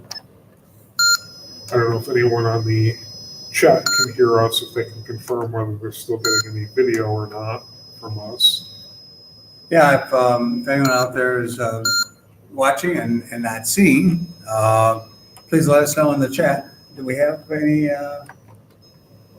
comments here? That, Just from Francesco saying, please download TI Pong for next meeting, and he hopes to have TI LEM finished by then, I guess. Well, while we've got a second here, let me remind everyone that the Chicago TI International World Fair is coming up on the first Saturday in November. And I'll let you look that up on your calendar and see exactly what the first Saturday in November is. Hint, it's less than 7. Um, okay. It'll be here and right here in the Evanston Public Library. And if anyone is coming and would like to speak, give us a demonstrate a program or do a seminar on a particular topic, please get in touch with us. Please get in touch with me. My email address is hals12@hotmail.com. And you can also send a message to our website, and I will try and look at that every now and then and see if anybody is interested in doing a demo. We have some people already committed to do some demos, but I still have a little bit of space left. So I would like to be able to plan that in advance, well in advance. So if you think you're going to do something along those lines or would like to, give me a shout and we'll try and fit you in. So, Rick, how are we doing? Okay, well, I took the final round cartridge out, and I'll show you, here's one I got a few years ago at the fair called Rasmus Arcade. So this is all the games that he had, at least in 2015. Oh, okay, so we had Basic, we had Bouncy, Jet Set Willie, Sports, Saber Wolf, Flappy Bird, Road Hunter, TI Scramble, and Titanium. So Jet Set Willie, I think it was called the most difficult game to play. Hello. Mm-hmm.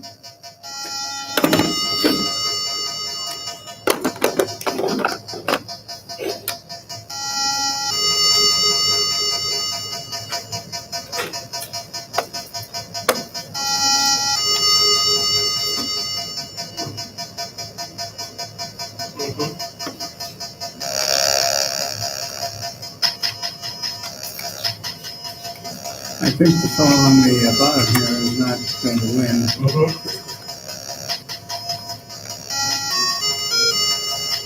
Here we go. Well, when it's heavy, full of fruits and stuff, it'll be heavy, it's very good.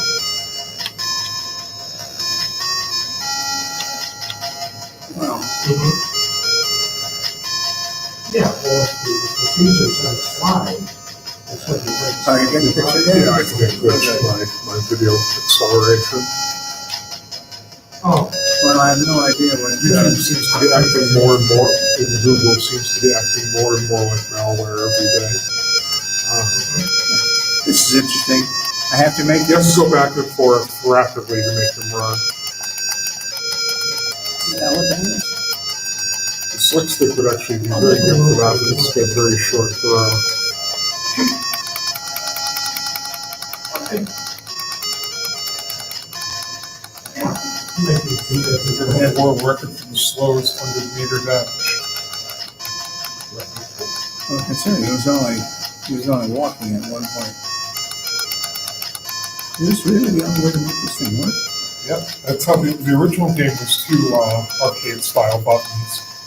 My And you have God. to hit the button to jump it before you cross the line. Foul. Did he make it? Yeah. And now he's jumping up and down. You lost. You didn't jump. Didn't jump? Oh, no, that's right. There was just a dash, right? So you didn't jump, you just need to cross the This line. guy's so proud of it. Haven't run it in what, about 15 minutes time? Okay, we're at 30 seconds. He's got the music down good. A minute and 49. Okay.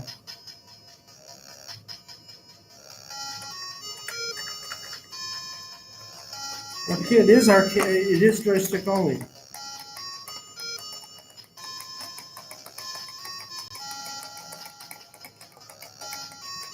Yeah. They played this music at the funeral of the kid next door who was killed in an automobile accident 25 years ago. And it's really hard for me to hear that. Sorry. No, but it's really bad for her sister. She says she can't listen to it. She can't watch that movie.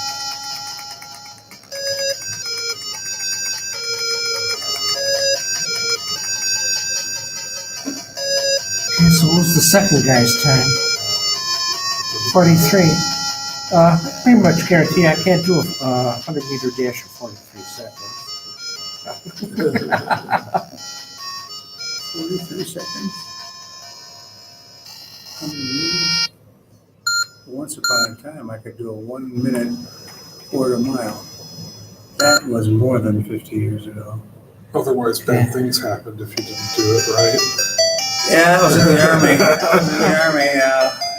Oh, here's Saber Wolf. You play with the joystick or the keyboard. Play with standard colors or enhanced colors. So let's do standard colors to start with. That was also a combat baseball. Yeah.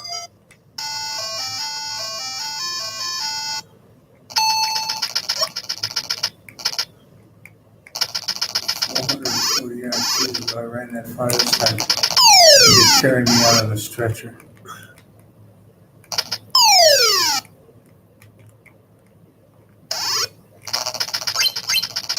I had a dream the other night. Either that or the other thing is the before they give you the endurance run, they give you the spaghetti dinner before the night before, right? Or just before they take you on the run. It's like, oh, we're gonna have an evening run here. All they told us in the army was, Okay, you got, let's enjoy. Now let's try the. if you want to have Enhanced basic colors. training, you're going to do this. We all ran it. I walked 1/4 of a mile now. Still made it in 11 minutes. Oh, okay. But that was the basic minimum. Maybe I really PO'd at me.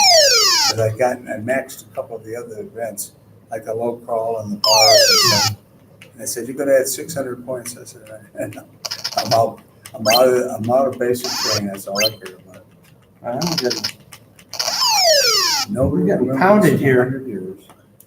Supposedly, this is faithful to the original game Saber Wolf. That was I don't know that I've ever played that game. no. Yeah, thanks. You completely threw. But that was the enhanced colors. Did you play all these games? When did you play all these games?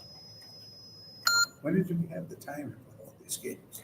What was Saber Wolf originally on? What platform? I think the Commodore. Oh, no.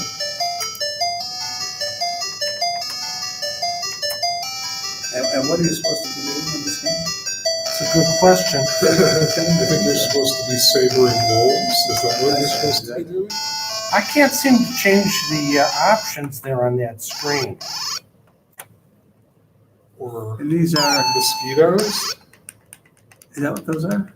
Mosquito, a If spider? I got a stick I can swat them with. Here comes something like a monkey.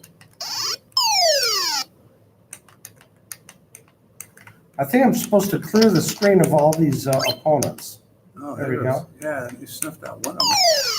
That's a fire. You can't. There I go. Now, see, I just went to move, and yeah, even I can figure out that. Anyway, yeah, this is the Rasmus Arcade. 6 Flappy Bird. You remember how addictive this was? That the author actually took it off the internet because people were too addicted to it and playing too much and too I distracted. don't know. I would think they would take it off because people would send in hate mail because it's nearly impossible to play.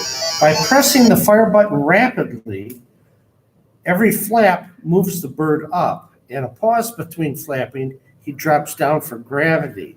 So the idea is to keep him centered in between those posts. Before you go off the screen. Once he goes down, he can't get up again, huh? Yeah. Yeah, once he hits the ground. What a waste of or if you hit the post. Yeah, it was an incredibly addictive game, very simple. All you had to do was tap the screen on your phone. Thanks, Rasmus. 7, Road Hunter. Somehow, this phone addiction is so severe in this country that while we're tapping our phone, the Chinese are taking our business, eating our lunch.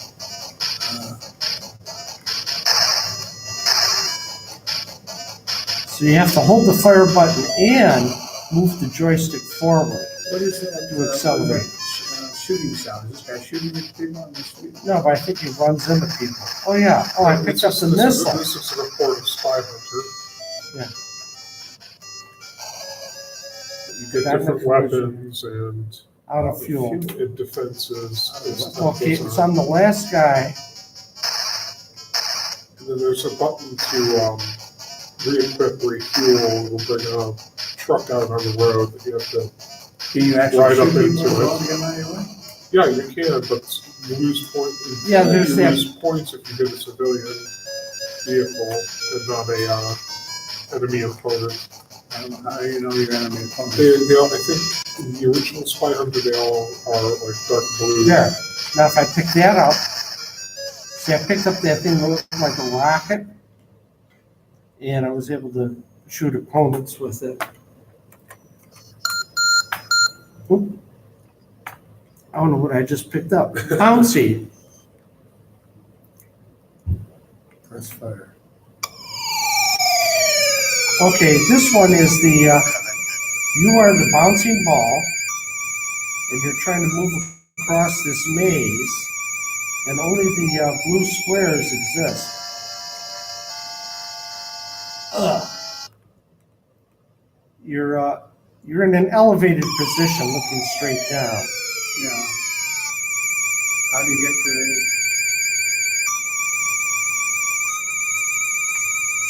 See, I fell between the blocks. So if I land here, then I get to go on that.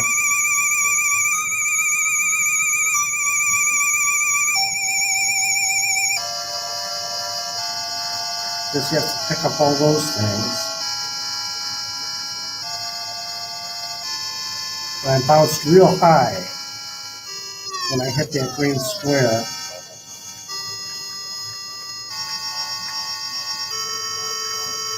I don't know what happens if you hit a dice. Oop. I bounced right off of that one.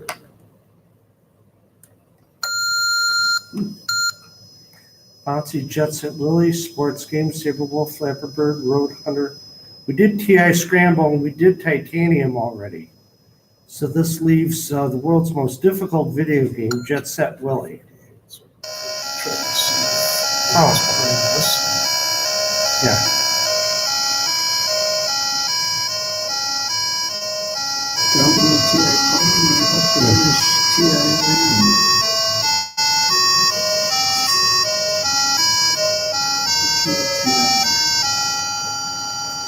So yeah, I like the graphic he uses for Jet Set Willie. It's one of those things that's physically impossible to make in 3 dimensions. Actually, I have seen on YouTube people make things like that, and the structure is only valid from one point of view. You move to the left or right, and you see it's not an actual complete structure. It's something that's like C-shaped and it's all twisted. Somebody did MC Escher structures in Legos. And it took up their entire damn attic. And it was only valid from one point of view. You looked at it, and it looked just like the MC Escher painting, but of course, as soon as you moved left or right, you lost it. And they were custom making.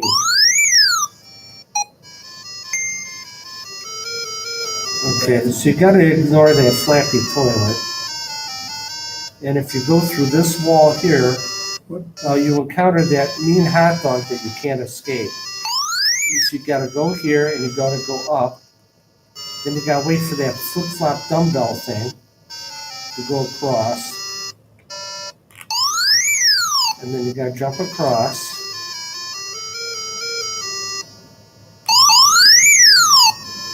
And of course, touching anything kills you. Oops.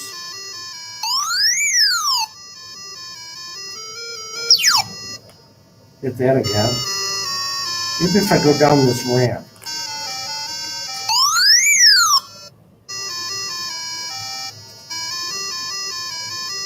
The only game I've played that's tougher than this, or as tough, is like Minor 49er.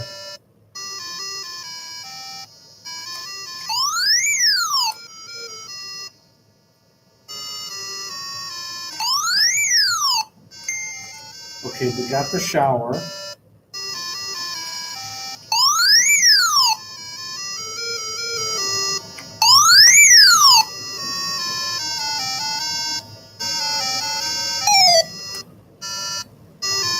You intentionally want to drop down to get to this level. This is about all I've memorized on this game. It's an incredibly difficult. Now this screen is funny. You've got to get your on-screen character all the way across to here, up to here, and then jump on all these to get all the way across to you on that. That's the token you have to pick up. And then you get to travel to the next screen. It's a very difficult game to play. I would think so, yeah. And it's all timing and jumping. And I know there's a lot of people that like timing and jumping games. I can't do too many. Pac-Man was the clear the maze of dots. I can't even. Tetris was don't let the screen fill up with all the unusual shapes. Match up the shapes so you got, all horizontal positions filled in. Yeah. So Jet Set Willie, they had a lot of fun. So I think that's it for the Rasmus Arcade here. Is bouncy? Yeah, we've done everything. We probably have to start thinking about breaking down because it's 1:45, and Okay.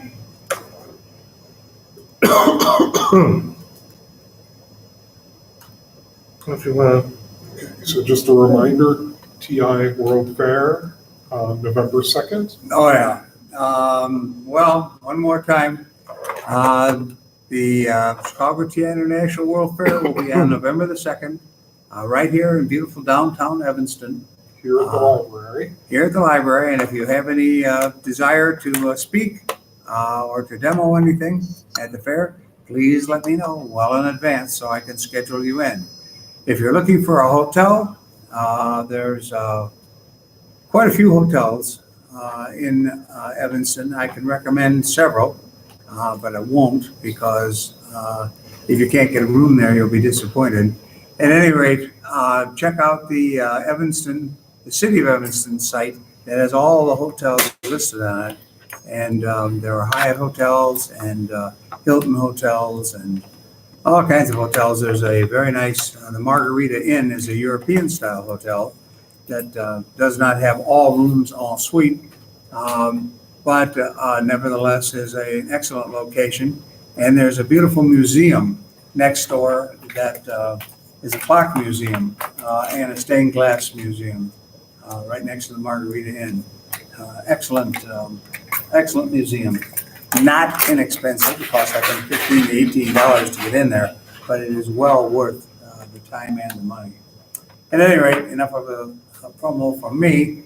Until next time, we will be signing off and hope that everybody is having a good fall. Before we sign off, I'm going to do one last promo for those that are in the area. Just a reminder, next weekend is the Vintage Computer Festival Midwest in Elmhurst, Illinois, at what is the hotel? That is the Clarendon, I believe. You can find more info at vcfmw.org. So I'll be there. Don't know who else will be there, but it's usually pretty well attended. And if you have the opportunity to even come out for a little while, I think it would be worth the time. And Jimmy goes on both Saturday and Sunday, I believe. Is that correct? Yes, that's correct. Okay, so if you can't make it one day, be sure to make it another because it is worth your time to see all of the retro, I suppose is the word, computer systems that are there. And I guess some things are also given away there as well. Yeah, there's often, there's the traditional free pile and there is the auction. Mhm. So check out the free pile. There might be something you can't live without that someone can't live with. Or someone has three of, you know. Yes. Or if you're looking for something more exotic, try checking out the auction. The auction helps fund the show. Mhm. So, And there are seminars as well, are there not? yes, there will be a number of talks, primarily on Saturday, but a few on Sunday as well. I believe the talk schedule is up online on the website, so you can check that out. At this point in time, I think table space is already pretty much allocated, so if you were thinking about exhibiting something, you might have a difficult time, but if you just want to come out and see and hang out and talk to people, it's a great opportunity. It is, and we put it online a couple of times. Unfortunately, this time it doesn't work out for us to be there on the show unless, Vic, you're not planning on transmitting from there, are you, or broadcasting from there? I should say. No, I'm not. Okay. And my wife is in the hospital at the moment, so I may not be able to do anything for the next week or more until she's back on her feet, literally. She just had her knee replaced. So she's in the hospital.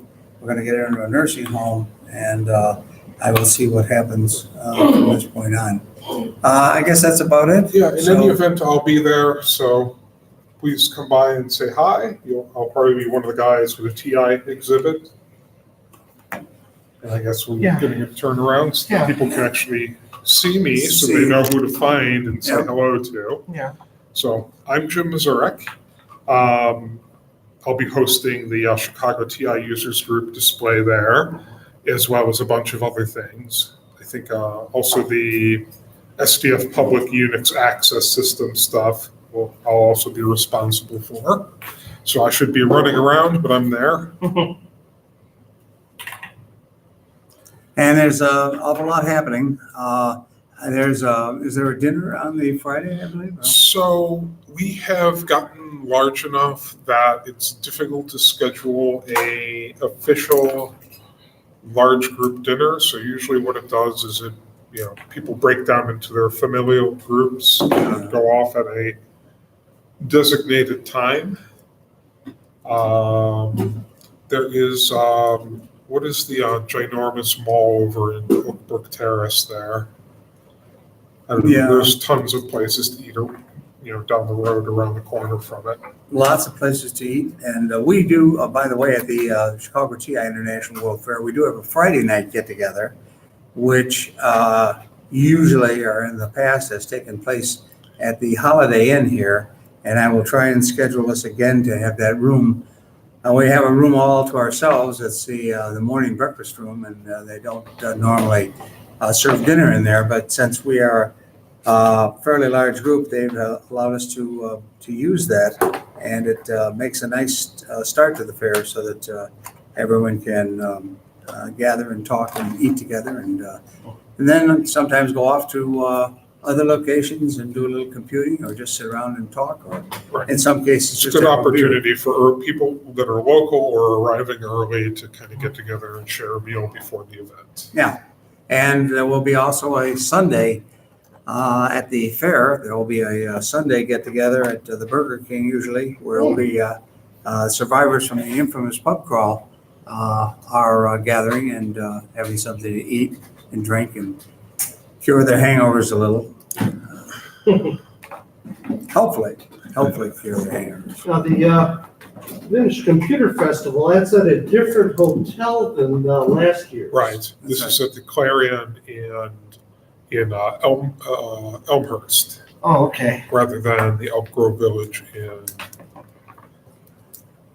So I'd have to figure out how to get there. Yeah, I would have liked to have made that. I had a lot of fun the last couple of years. Yeah, but that's I- been very interesting, and Conflicting schedules, and I will be unable to attend. That's okay. So I'll make sure we're represented, and if anyone else from the local community wants to come out and stop by and man the table, well, we whether it can, be Hal or someone yeah, watching or someone on one of the, I'll probably post a reminder to the various yeah, we might communication channels about the show and see if anyone. get Dan Keller out there. We might Yeah. get Brett Seidenbrenner or Ron Klein Yeah. to come out. Mm-hmm. I'm surprised they haven't shown up today, but they have other things, I guess, to do. Sure. Yeah, I was amazed at the advances for Commodore and Atari that here we have our additional memory cards and our video enhancements, and they have the same darn things. Yeah.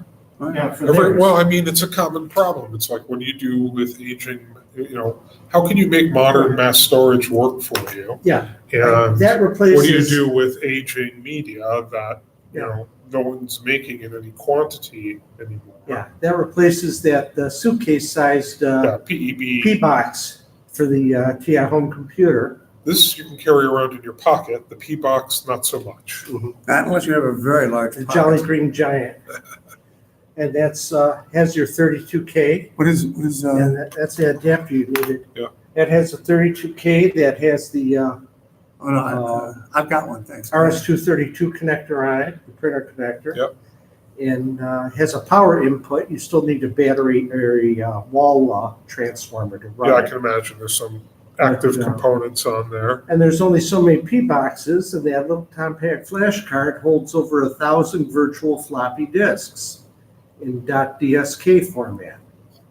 Now all we have to do is just have the Raspberry Pi hook into that, and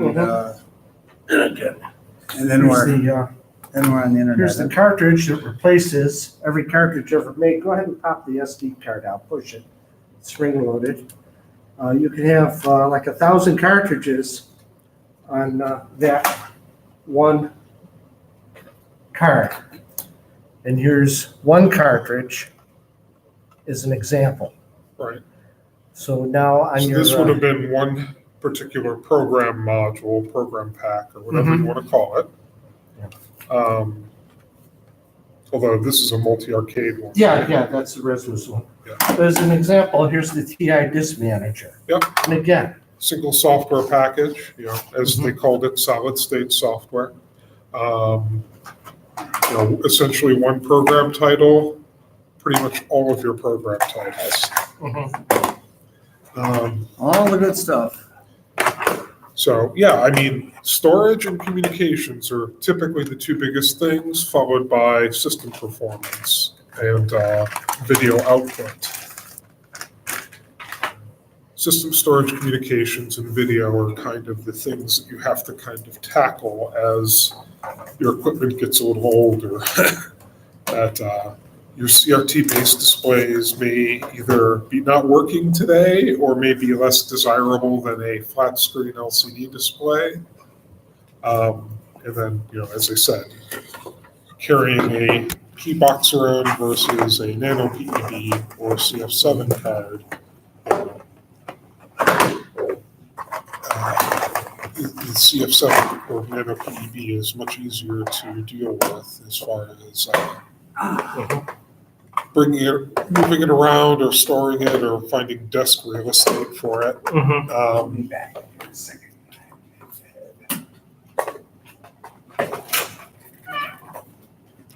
And as with everything, there are always compatibility issues with the replacements, right? before anybody thinks I'm a high roller, it's taken me decades, literally, to accumulate this equipment. Yeah, but I know how that goes, but I think it's about time that I ended the stream for the day. And we should probably, you're already starting to pack up, but Hal and I should Yeah, probably yeah, start we have to breaking be down too. courteous for the next So people who want to use this room. hopefully we will see everyone next month. Have a good weekend. Enjoy the rest of your weekend. Enjoy the rest of your month.